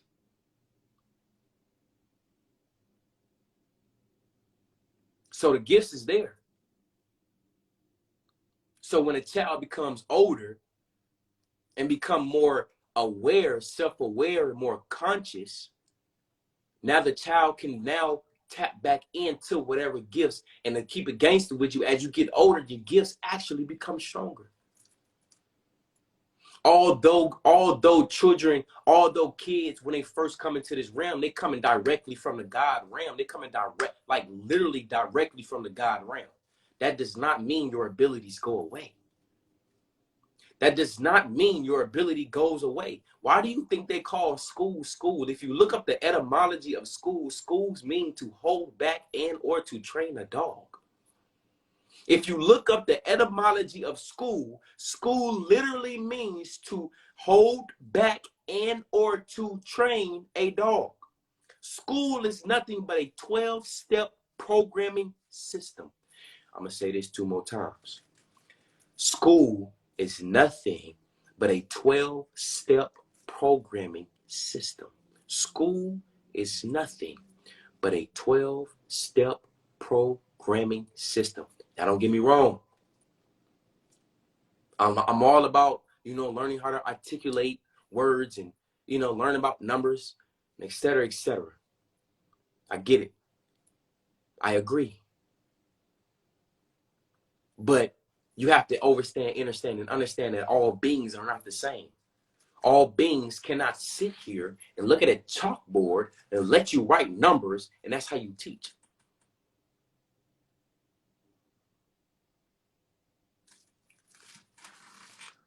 I pray I answered your question. Let's see. So somebody asked tips for healthy co-parenting. Tips for healthy co-parenting.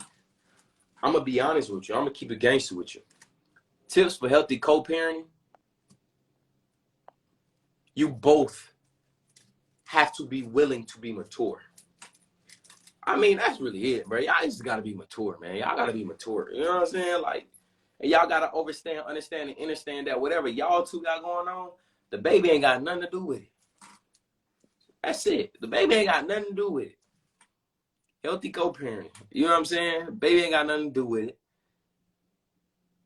Y'all gotta want to have a healthy relationship. Y'all gotta want to have a healthy environment for the child. And the reason why I know this is because I co-parent. So yes, I have a son. You know what I'm saying? I co-parent. So I know this. You have to want to have a healthy relationship. You have to want to have a healthy environment. See, and the reason why I know this is because I come from a single I come from a single household. You know what I'm saying? My mom, it's just been me and my mom my whole life. It's been me and my mother my entire life.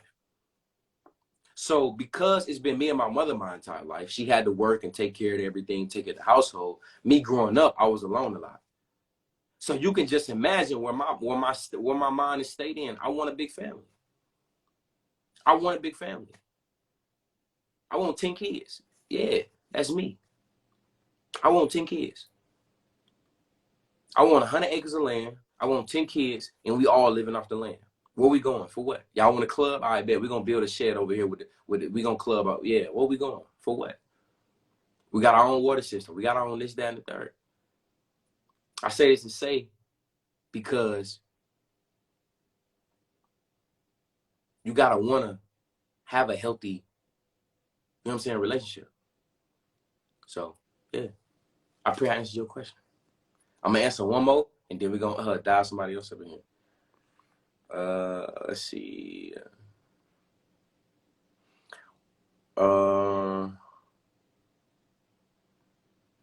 Somebody asked, what does intimacy mean to me? What does intimacy mean to me? What does intimacy mean to me? I like that question. Intimacy mean to me is this. First off, intimacy is, I would say words of affirmation, yes. But it's sort of like love. I posted the other night, don't tell me you love me, show me. You know what I'm saying? Don't keep telling me you love me, show me. What is intimacy? Intimacy to me is, I would say, action. And if I am venturing off in a sense of where you in a sense of the question, what you was not based on what you was not asking, forgive me, okay? But intimacy to me is action. It's me waking up next to you, right? I'm telling you I love you. And then once I get up, I go make you some herbal tea. And then I go heat up some spring water and put some key lime juice in it, and I bring it to you. Intimacy to me is busting down some fruit on a plate, so you can break your fast. You know, it's kind of like I'm communicating to you without words, energy, frequency, vibration. You know, acts of service. Intimacy to me is when you're having a bad day, and although you may came home and took your frustration out on me, I didn't take it personal. I understood you and I pulled you off to the side like, hey, listen, baby, you know, I know you frustrated. You know, you taking your frustration out on me a little bit, but I just want you to know that I'm here for you to talk. I'm here to listen. Whatever that's frustrating to you, I need you to talk to me. I need you to communicate to me. Listening. Intimacy to me is this right here. When you come home, when you come home, I have a flower arrangement that I did myself, not something I ordered. No. Not a flower arrangement that I ordered. Nah, that I bought and did myself. Look, I'm not an expert, y'all, so don't laugh at me, all right? But it's the thought that matters. That's intimacy to me. You know, acts of service, man. You know, don't tell me you love me. Show me. If you ask me what's wrong and I'm constantly saying nothing, but you know something is wrong, you know, obviously something is wrong between us, because now I don't even trust you enough to talk to you. See, that's intimacy. Being able to trust you, to express myself, to be vulnerable, to be open. That's intimacy. And then, diving into the bed and, you know what I'm saying? Yeah, come on. Hey, look, I got to keep it gangster with y'all. I got to dive in real quick. Hey, you know what I'm saying? Look, yeah, intimacy is all of that. You feel me? But listen, yeah, at the end of the day or even early in the morning, you know what I'm saying? Real quick, just, come here, baby. You know what I'm saying? And then, but look, man, y'all know I gotta act the fool real quick, man. Y'all know I gotta keep it gangster with y'all real quick. Come on now. Don't do that. Okay? Don't do that. Don't get on me. Hey, buddy, hey, y'all in the back, don't, hey. You know what I'm saying? But nah, for real, intimacy, man. Intimacy, we can, we going to go to the store and we buying plants. I got 50 plants in my household. Yeah, that's intimacy. You know what I'm saying? But the thing is that because I do these flower arrangements for myself, right? Because I go to the store and I buy a gang of plants and I repot them and I talk to them and I cut off the dead leaves and I put more fertilizer in them. You know what I'm saying? I talk to them. You know what I mean? Because I do those things for myself, I know how to do those for somebody else. That right there is a form of loving yourself, because I give myself flowers, because I went on YouTube and I looked up all the utensils that the facial people be using, and I went to Amazon and I bought all of them. So now every Sunday I do my own little facials. You know what I'm saying? I bought me some reflexology socks. So now I'm giving myself foot massages. And not only just foot massages, they are intentional foot massages, because for those that don't know, when you study reflexology, there are different places on the bottom of your foot that literally connects to different organs and nerves of your body.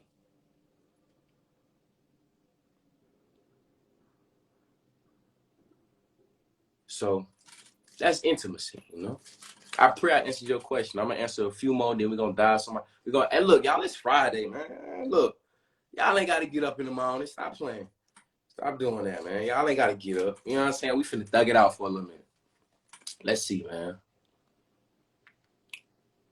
Okay. Oh, great question. Somebody said, do you want 9 more kids from one person, or are you poly, which is polygamy? Also, where do you want your land? Okay, so somebody asked, oh, this is Bree. Okay, boom. She asked, you want 9 more kids from one person, or are you poly? I'm gonna keep it gangster with you. I'm not against polygamous relationships at all. You know what I'm saying? And or I'm not against non-polygamous relationships. To answer that question, and like I answer all the time, whatever the universe brings to me, you know, I am constantly I am constantly staying in balance with just being in receiving mode. So, you know, if the universe send me a beautiful queen that's gonna pop out 9 of them guys, then that's boo. You know what I'm saying? But if the universe bring me about 2 of them, you know what I'm saying, to make it, I mean, that's boo. I'm not a picky person, man. I'm not really just be like, oh yeah, I need a polygamous relationship. Like, no, I ain't tripping about that. That's not what I'm focused on. You know what I'm saying? What I'm focused on is generational wealth. So if a queen come to me and you know what I mean? Yeah. Now listen, I'm gonna keep it gangster with y'all, right? I'm not an extremist, all right? So I'm not saying that the queen who I may get with and end up with, she has to pop out 9 more kids or 10 kids. I ain't saying that. I'm not an extremist. I am saying that, yes, I aspire to have 10 kids. The reason being is because I will have over 100 acres of land. Okay. I will be building generational wealth. And with all this land, all this wealth, you know, I am, and also because like I just explained to y'all, it's just been me and my mom my whole life. So I want a big family. You know what I mean? So it's like, yeah, it's just that family oriented vibe. I just love it. You know what I mean? So I'm not saying it has to be 10 kids, but you know, it could be 5. You know what I mean? I'm just saying I want 10. You feel me? So again, I'm not, you know, to answer your question with polygamous, I'm not saying that I need a polygamous relationship. You know what I'm saying? It's whatever the universe, you know, sent to me. Where do I want my land? Listen, I'm gonna keep it gangster with you. I ain't gonna say I'm a settle. I ain't saying I'm settling, but whatever the land that is brought to me, whatever the land that I attract, it's gonna be a compound. It's gonna be a compound. It's gonna be a compound. It's gonna be a rainforest. I'm talking about, you go, man, you step foot on the land, you're gonna be like, what the fuck is going on? Boy, what is it, like an oasis retreat? Goddamn. I'm telling you, it's gonna be beautiful, man. It's gonna be a compound. So to keep it gangster with you, you know, I ain't even tripping where it be. You know what I mean? It's like playing football. Like I remember when I used to play football, when I was playing football, we used to always say it's not about the number. The number don't make the player make the number. You know what I mean? So if you're a wide receiver and you get number 80, but yet you wanted number 82, the number don't make the player. The player make the number. So I say that to say that as I'm manifesting my land, and whatever the land, you know, that is brought to me, oh baby, it don't matter where it's at, I'm gonna make it. Yeah. Listen, the ideas that I have on this land, whee! All right, come on, let's move on, y'all. Let's see, man. I'm gonna answer one more, then we're gonna have somebody else up in here real quickly split you for me. Let's see what's going on. What does your meditation routine look like? How often do you meditate? So my meditation routine, before I even indulge in meditation, well, pretty much I meditate for at least 2 to 2.5 hours, right? However long I need to be in the realm, you know, however long I need to start traveling. But what I first do is I love stretching. I stretch first. I do yoga first. Yoga, of course, is a form of meditation. So my first maybe like 30 to 45 minute meditation is yoga. It's me stretching. The reason being is because I want to stretch to relieve all tension. So then when I do get in my meditation, I can be completely relaxed. Okay, so the first 30 to 45 minutes, I'm stretching, I'm doing yoga, I'm focusing on my breathing. I'm doing real deep breaths to literally get rid of all tension. You know, I may shake a little bit, whatever the case may be. And then I just jump into meditation. So it's whatever I'm being called to. You know, I may sit crisscross applesauce. I may have my legs crossed, but I may just lay back. I may stand. I may sit in the chair. You know what I'm saying? So, you know, whatever I'm called to. I may go in the sun, stand in the grass and meditate. Whatever I'm being called to. So, yeah, I pray I answered your question. Let's ask somebody else up in here, man. Let's see what's going on real quick. Display for me. Let me see who else want to come on. Let me scroll down. Boom. Let's see. So we got Giannis Bay. Giannis Bay, you raised your hand. Come on to the front of the class. What's poppin'? Good day. Well, good night, y'all. I hope it's okay. I'm not showing my face. Yeah, you good. You don't have to. Good day. My name is Your Highness Bay, and I just want to say first and foremost, I love these sessions, and man, like everybody that came on today really spoke to me, and especially your story about how you had to fight for everything that you have. And I have this similar, I could relate to that. Right now it's I'm going through some trying times right now, but I feel really good.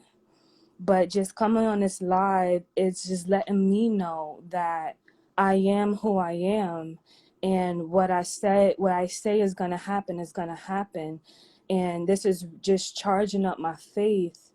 And I just want to thank everybody that participated in this live, because it's just so much going on right now in the spiritual realm and in the 3D. Is like today I actually just sat down and just caught up on myself. And I just wanted, I'm just so blessed to be a part of this live. And I do want to say something, because I'm a Gemini and I like to bear gifts. I heard that you was speaking about the etymology of words, and I also want to give a word out. As a community, we use Black all the time. Black, African American, Hispanic, West Indian. We use these terminologies like the back of our hand, but we are not those. And if you look up the word Black in the Black Laws Dictionary, and that's a dictionary that is used by the Supreme Court, Black is dead in the eyes of the law. So we are in disharmony when we use the word Black. So I just want to encourage everyone to do a little bit of research in our history, and not even history, law, because what we go through as a community is not because of racism. And I don't want to take this too left far, but it's because it's a national identity crisis. And I've done a lot of shadow work because I had to, like, I've been fighting all my life. So, and I just caught up with myself, my higher and my lower self. I mastered myself, and the whole time I can conclude that I was just fighting for my identity. I was fighting to be who I am, because when I decided to come back onto this plane, I gave out assignments, and my parents were my biggest ops.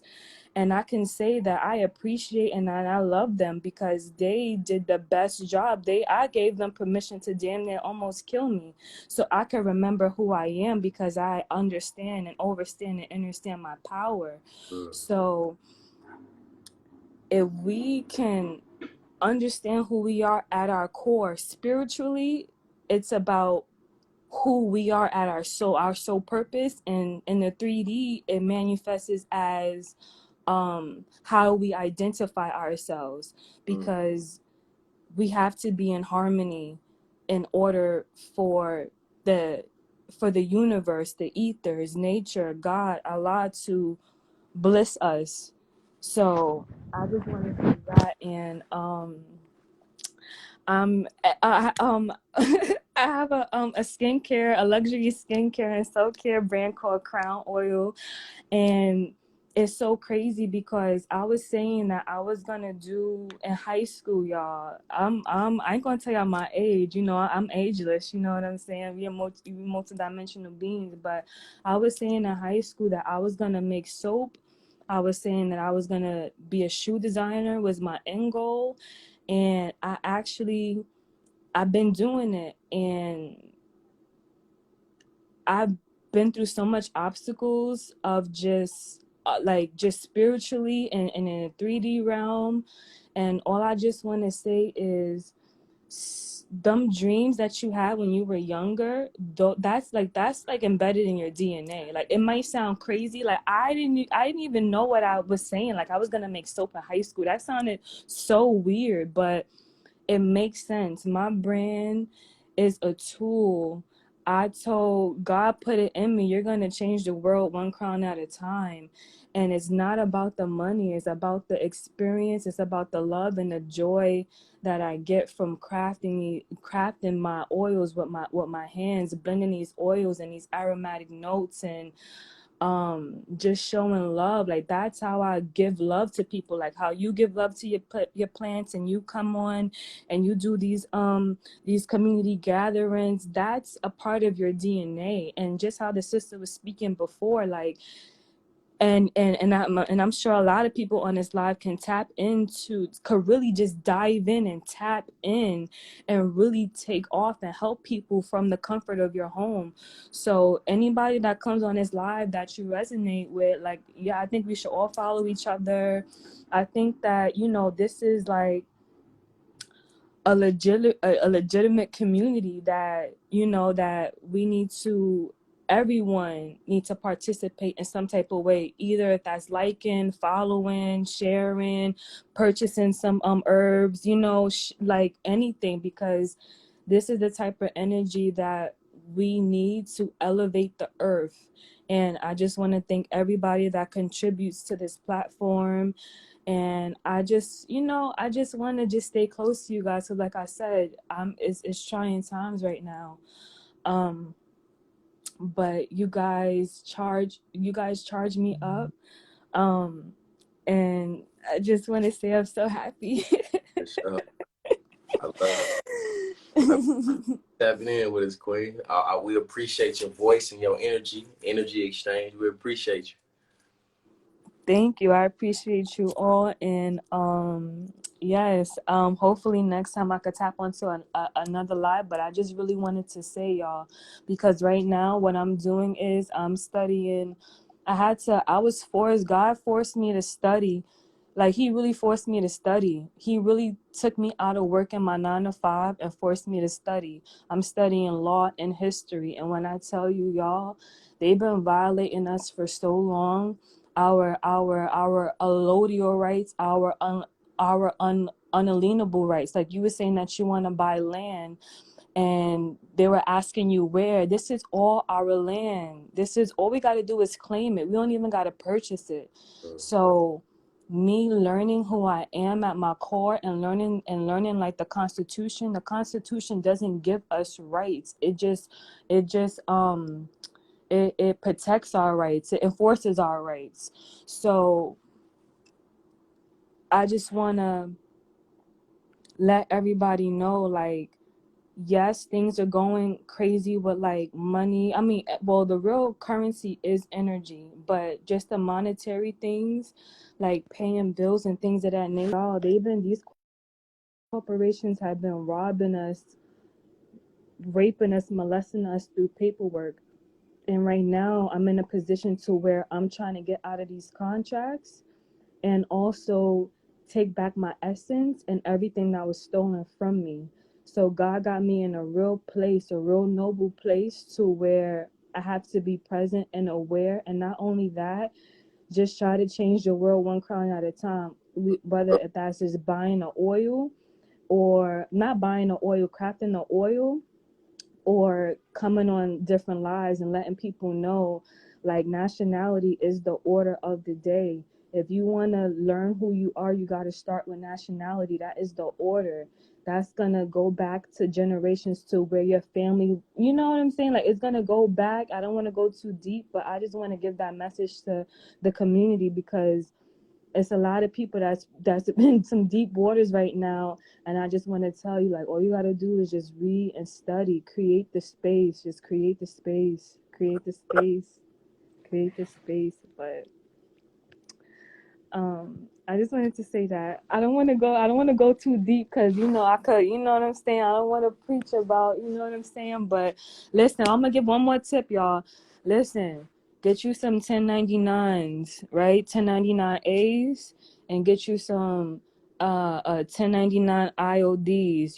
When you gotta pay your rent for the year, you could file a 1099. You don't even gotta pay you don't even got to do that. Do a 1099, calculate how much, your rent is for the month, for the year. You do your 1099. If you could get like a balance sheet, because what I learned, these companies, they don't want to tell you your what's it called, your the outstanding balance. Like, your rent could be maybe 42,000 a year, but your outstanding balance might be 1,500,000, and you occurred that. That was your energy occurring that. You could write that off. You could walk into a car dealership, you feel me, with a 1099A. I'm not saying to try to do it, but if you study, there's people getting houses and cars, and you know what I'm saying, just to alleviate some of the stress from us, to where we can actually be who we are and live in our DNA, and really pull all our gifts to the world to uplift, uplift the vibrations of the earth. So I just wanna just say that, just tap in, learn about some law, some history, civics. Like, how can we live on earth, right? But we don't know the laws of the land. We don't know the supreme laws of the land. Like, just how laws of attraction, like everything they like to say is rules, but everything is governed by law. The laws of nature, the laws of the land. Like, you got to start off with self. If you can master self, that's it. So I just want to leave with that, y'all. Yeah, I actually like that. Hey, look, hey, DM me, so cause I'm gonna tap in with you about that. I'm gonna tap in with you about that. We All need it. right, for sure. I got a organization called Free More People, and my counterpart, his name is Duran. He's really savvy with, you know what I'm saying, like the the the the the forms and the paperwork. I'm really savvy with nationality, but we both come together. I got a case coming up, and he right there with me.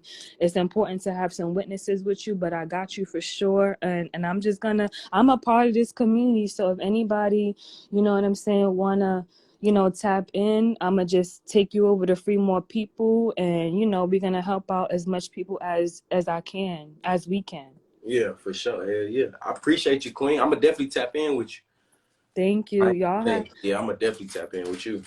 I appreciate. Listen, everyone that came on this live, y'all charged me up, and I just want to say, like, except for the sister with the glasses, I didn't get to catch her.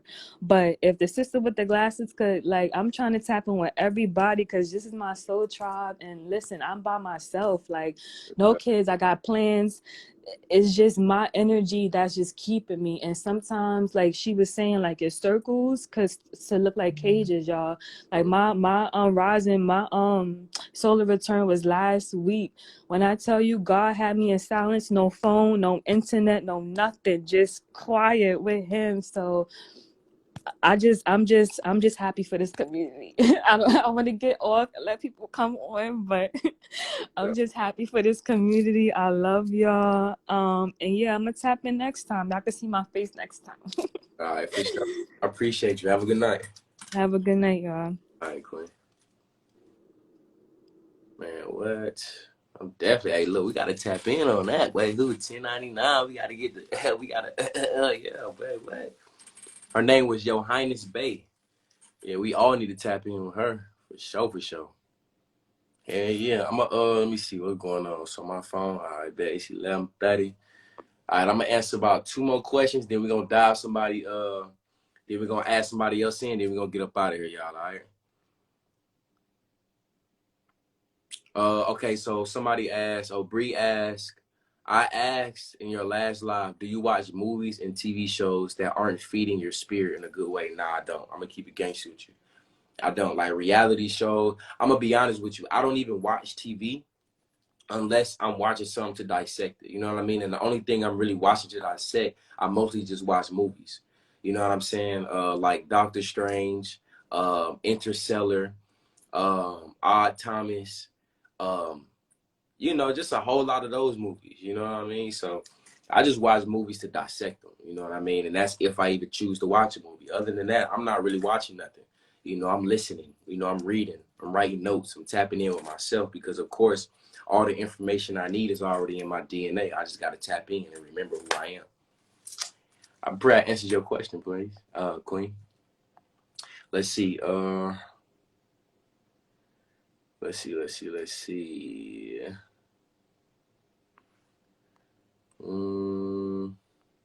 So somebody asked, what did you do to heal spiritually and physically? The first thing I did was I removed every person, place, and thing that has ever done or said or may have tried to cause any harm or confusion.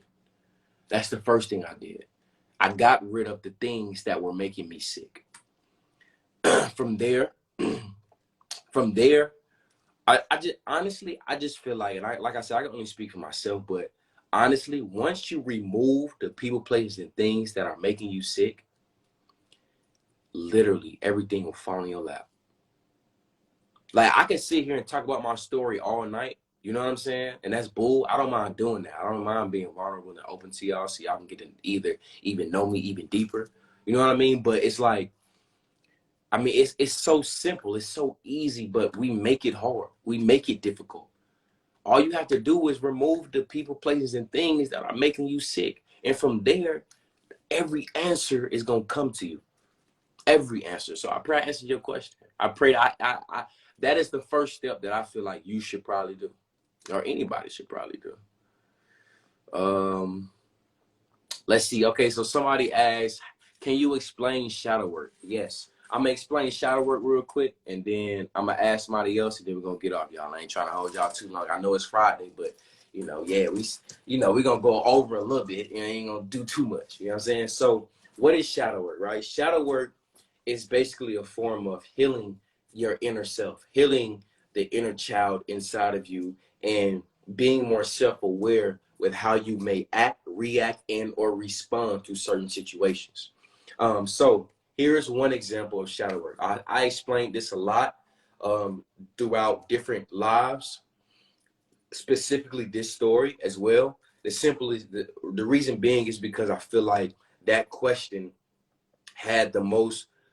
was one of the most impactful questions that I asked myself, and it's something that I had to answer. I literally was crying while I was writing, you know, while I was writing my answer and my realization. So shadow work is this. Like, you can go on YouTube. That's how I started. I started off YouTube looking up how to do shadow work. And, you know, of course, they give you different writing prompts. But as you start becoming more self-aware and start getting more in tune with different, with yourself, you start coming up with your own writing prompts to ask yourself.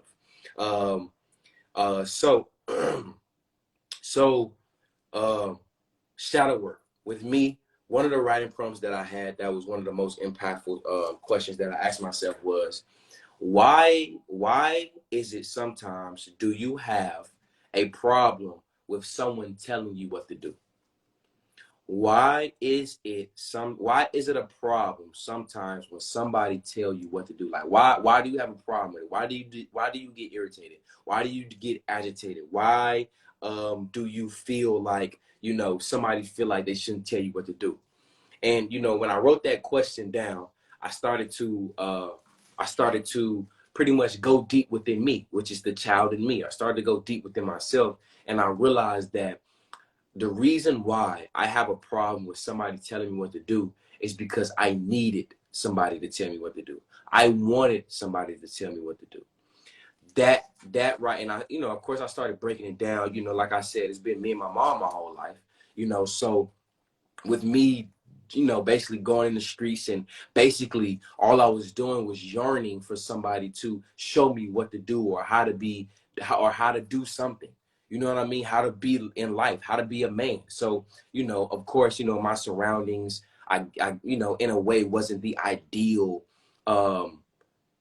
you know, manly structure coming up. You know what I mean? But again, I'm a young man trying to figure some shit out.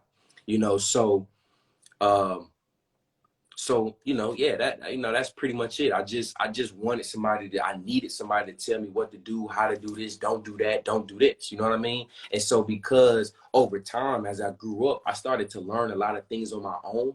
I started teaching myself a lot of things. So now once it got to a point where if somebody tried to tell me what to do, it's like, nigga, don't tell me what to do. You know what I'm saying? Like, I figure it out. Don't tell me what to do. You know, and that's reason. And the reason being is because I'm coming from a place of me always having to teach myself things.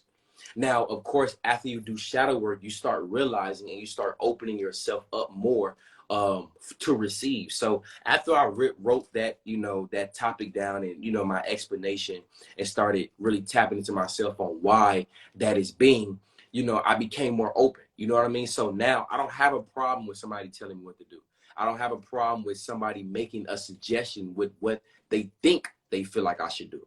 Of course, I use my own discernment, you know what I mean, and be like, should I do that? Should I not do that? Of course, 100%.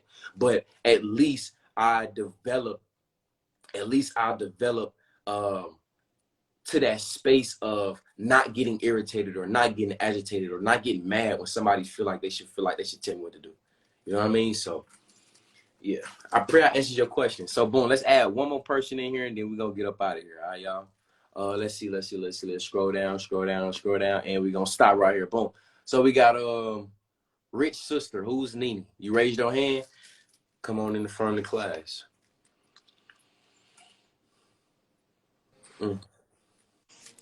Oh, it's me. Oh, I'm so sorry. Oh, you good? Hey, y'all. Hey, class. What's poppin'? Hey, peace, love, and light in life. Gratitude.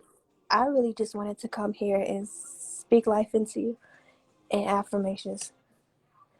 But yes, I am. First of all, I'm proud of you. I'm proud of how far you came. You're handsome. You fine. You're loving. You're deserving of loving. You deserve everything this world has to offer you. Thank you. You are life. You are love. You are peace. You are God.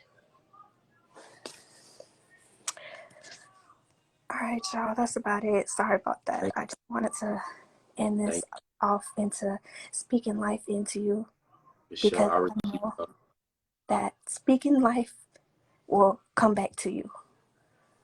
I ain't trying to push off for nobody. I'm not choosing. I swear, you guys, I speak life into anybody and anybody that deserves to hear it, because whatever you put into the world, you get back. Sure. I appreciate you, Queen. Thank you. I receive it all. Appreciate you. Have a good night, Queen. Thank you, too. All right. Hey, look, man, I appreciate all the love, man. You know, it's okay. She sounded pretty nervous. It's okay though, Queen. You know what I'm saying? But I appreciate all the love. I receive all the abundance. And of course, you know, I also reciprocate it all. You know what I'm saying? Gratitude. I appreciate it, man. Let's add one more person in here. Let's see what's going on. Let me scroll down, and boom, we're gonna stop right here. It's Lana. What's popping? You raised your hand. Come on to the front of the class, and then we're gonna get up out of here, y'all. Oh, he put me back over. How y'all doing? What's up? What's Peace and poppin'? blessings, y'all. How y'all doing? Gratitude, Well, gratitude. I actually had to I wanted to chime in. Hold on, let me close my child's door. Lord have mercy. It's always me. Okay. Gotta creep because he gonna come straight in here. Okay. So I wanted to actually talk as a community about the co-parenting issue. Now this is not anything that I'm coming up with off a Facebook status or anything like that. This is a real current situation that I'm dealing with right now. I'm in the middle of a serious court case that, how y'all doing? For the people that remember me, I go by Queen Lala. If y'all want to follow me, it's Lana on this page. But basically, I'm currently dealing with a very serious situation that's basically stereotypical within our community. My child's father and I have had a very, very difficult relationship. And as much as I've tried to, be civil, understanding, things aren't really going well. And with us trying to seriously co-parent and all that other crap, it has not been going well. So just the most recent situation, it's been a lot of domestic violence, but basically he kicked my door down. This is not the first time this has happened. This is not the fifth time this has happened. And really it's because I set up boundaries for our relationship, in regards to co-parenting. He doesn't like that. And I don't think that no matter how I speak with him, talk to him with sense or anything, it's always going to be a issue with the type of being that he is. And I'm just really fed up with it because I have been faced with consequences that could be, threatening for not just my shelter, but my child's shelter, because I'm the one that's raising him full time. Okay. But really what I wanted to figure out was, am I the problem? Am I doing something that's not needed by going to the court systems? Because I've never wanted to get involved with that because of our beliefs. I know that that's really the root of our severed relationships, and I never wanted to go down that path. That's why I really am serious about having a really good co-parent relationship with him. And I don't ask questions that we're not supposed to ask. I'm very mature and I'm 5 years younger than him. So I really want to try to get some clarity from the people. Oh, thank you. I want to get some clarity from you, Tone, from my family, from my community. Really, am I making the wrong decision, by going through this? I haven't answered, I've been practicing things that I really knew was always the right thing, not to have any communication with him, especially when he's in a very volatile way. Hey, what's up? And it's very, I'm sorry, I'm jumping back and forth looking at you and the comments, but I don't want to have the power to be able to make the decision that his child can't see him, because that's not the power that none of us should have, because I didn't bring this baby in this world by myself, so I shouldn't have the ability to take that option away from him, and I understand that. I've always known that. But it's to the point where he's literally disrupting not just my peace, but our shelter. He's literally broken down both my front and back doors more than 5 times. And I haven't even been at the location that I'm currently staying at for 2 years. It'll be 2 years in September, so I don't want to make a bad decision, but I really truly feel like this is the best decision for my safety, and I don't think that it's anything that I can do to have a good co-parent, healthy relationship with them anymore. Mm-hmm. So I really want to know if I'm, doing the wrong thing. Do you feel like you're doing the right thing? I do. That's all that matters. Okay. It don't matter about what I say. It don't matter what the comments say. It don't matter what no outside person say. If you feel like you are doing the right thing and it is not harming you, your baby, and or anybody else, that's all. That's the confirmation you need. I don't feel like you're doing anything wrong at all. The baby come first. Period. Yeah. Period. Family, the baby first. What I could suggest and could advise, if feasible, if possible, in a healthy way, if you could maybe talk to him and be like, hey, we could do family counseling. If you feel like it's gonna go left, don't even bother. You know what I mean? Don't you know? But if you feel like honestly that you can maybe just call and be like, hey, listen, if we could do family counseling and we ain't gotta be together, we ain't gotta do nothing. But if we could just be counseling because I care about you, I did have your seed, so your blood is in me. Period. If we have a seed together, your blood is in me. I am you, you are me. There's no way around. Right. And now we have a seed based off of our interaction. If we could come from a healthy place and sit down and have a family counseling session, so be it. You know what I mean? If not, then it's all good. But I don't see, if you feel like you're doing the right thing, it to keep it gangster with you, it don't matter what I say or what the Yeah. you know what I'm saying? Because at the end of the day, the baby come first. Yeah. That's why it's been such a very hard decision because somebody said, is he on child support? No, when I say I don't try to use the system to pin ourselves against each other when that's already what they want, I've never done that. I've called the police several times, guys, because I've been in a real life or death situation multiple times, so it's been very hard. And I never wanted to be faced with this decision because I always thought that he'd be adult enough to understand, if we go our separate ways, that's fine, but I thought that I at least made it with someone that would put being a parent over everything. Yeah, I fully understand it. Unfortunately, circumstances don't go that way. And to go back off what I was speaking on earlier when it came to spiritual healing, different entities will attach themselves to the people around you to pull you back from what you made it out of. And you have to observe your circle, like we just spoke about a few moments ago. You have to observe your circle, because the circle could actually just be a cage. Yeah. So based off the information you have said, it is unfortunate. My heart go out to your situation, but thank you. Yeah, you're not doing nothing. You're not doing nothing wrong, Queen. I don't see nothing wrong with you doing. And rather, if I said it was wrong or right, it don't matter. Whatever you feel is right for you, you need to do that. So, well, thank you, everybody. I really appreciate it.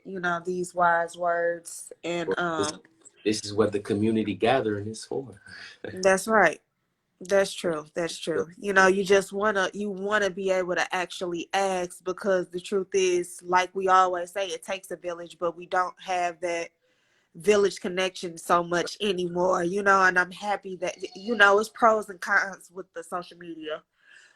So for me, really, I've done my cleansing with how I follow people. The people that I follow, they're really people that would follow under the same lines, are trying to get connected with their intuition, being conscious, and so on and so forth.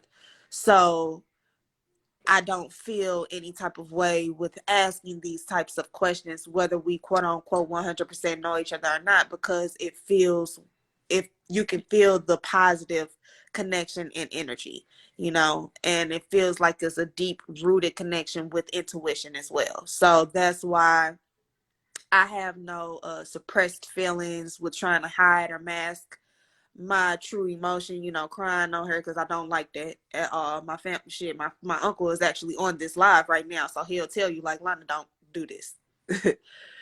But you know, you just want to try to get sometimes an outside voice, not always to tell you if you're wrong, but just to make sure that you're not making an impulsive decision, which is something that I've battled with in the past. Yeah. Which is another reason why I've stayed in the dark about this particular situation for so long, you know. And I valued his safety much more than my own, you know, which is something that we stereotypically Black, not to, you know, pin it against us again, but stereotypically Black women usually have done that for a long time. And it really sucks, you know, because I don't, like I said, I don't run to the white man for safety. I shouldn't have to do that, you know. So to feel like not just a random guy, whether I had sex with him or not, to feel like somebody that I've truly mated with is my enemy, it makes you feel like you're horrible, like you don't have a sense of self, like you don't know what you're doing, you know, and that doesn't feel good. I fully get it. And even based on the relationship, you know, earlier I spoke that I said that you can't expect peace from somebody that only knows chaos. Right. Exactly. You know? And you think you can save these people, and it puts you in a worse predicament, because your intentions are pure, obviously, but you don't understand that you trying to save them is hurting you more. And they know your ability. That's most likely why they intertwine with you in the first place. You know, they really know what type of power you hold and what type of connections you have and what you can bring forth in the near future. Hence why they usually do these certain acts. And it just sucks. It really sucks, because you don't want to become a stereotype. I vowed not to become like my parents, to actually, you know, make it even more personal. You know, I literally was bred from this. So it's even more of a stereotype that I went towards the same thing. And it really hurts, you know? But I'm a in Oh, Lord. conclusion, we about to get off. But in conclusion to all of this, the most beautiful thing about life in this realm is that we could always make change. Rather, you know what I'm saying? Although we can't change the people, we can change the people. What I mean by that is, because if we can't change how someone may act, react, respond, etc., but we can change the people around us. So we can't necessarily change the people, but yet we can change the people. So, I feel exactly what you're saying. Yeah. So again, you know, my heart go out to your situation, Queen. But you know, I said nothing but health, wealth, peace, success, and unlimited happiness to you and the baby. You know, and of course, your situation. But you know, you're not doing nothing wrong. You know, so, you know, stick to it, stand on it, move on, and you know, I appreciate it, y'all. I definitely have been on it, but I just wanted to get some type of clarification. I just felt like I needed to hear it from somebody else, you know? Yeah, it's all good, Queen. That's what we're here for. I appreciate you. Thank you, guys. Really. I appreciate y'all, too. Have a beautiful night, Queen. You, too. All right. Major gratitude, man. Major gratitude. Y'all know how we finna get off here, man. It's about to be 12 o'clock my time, Eastern Standard Time. I give honor and thanks to y'all, man. You know, the community gathering, holding this safe space, because of course, you know, it's not just up to me. You know what I mean? It's up to the beings and the individuals that do join the live as well. You know, and that create the community, that create the tribe. You know, so unfortunately, it's over like 200 questions in here. It's over about like 30 people that's trying to request to come in. Unfortunately, forgive me for not, you know, touching y'all, but hey, save it. My bad, y'all, but just save it for the next live, man, and we're gonna dive back in. You know, we gotta leave with prayer, y'all. So real quick, I just want to give honor and thanks to the powers that be, that has connected not just myself, but each and every last being on this live, every being that may watch this live once it's posted, because we all know that these messages are for someone. I also give honor and thanks to the powers that be that have given me the power to and the ability to obtain the knowledge that I have and convert this knowledge into wisdom to not only teach myself, but to teach the people and places and things around me. Also send this same energy out to every being on this live, that you all have the ability to obtain the knowledge that has been spoken, not just for myself, but every being that was added on this live, to obtain the knowledge and convert this knowledge into wisdom to not only teach yourself, but the people, places, and things around you. I give honor and thanks, and I speak life and power into the powers that be. Ashe, Asheo, amen, and all of the above for whatever you subscribe to. I appreciate every last one of y'all for tapping in, creating the vibe, creating the community, creating the tribe. I give honor and thanks. Before I leave, I just want to say this. I come as I am.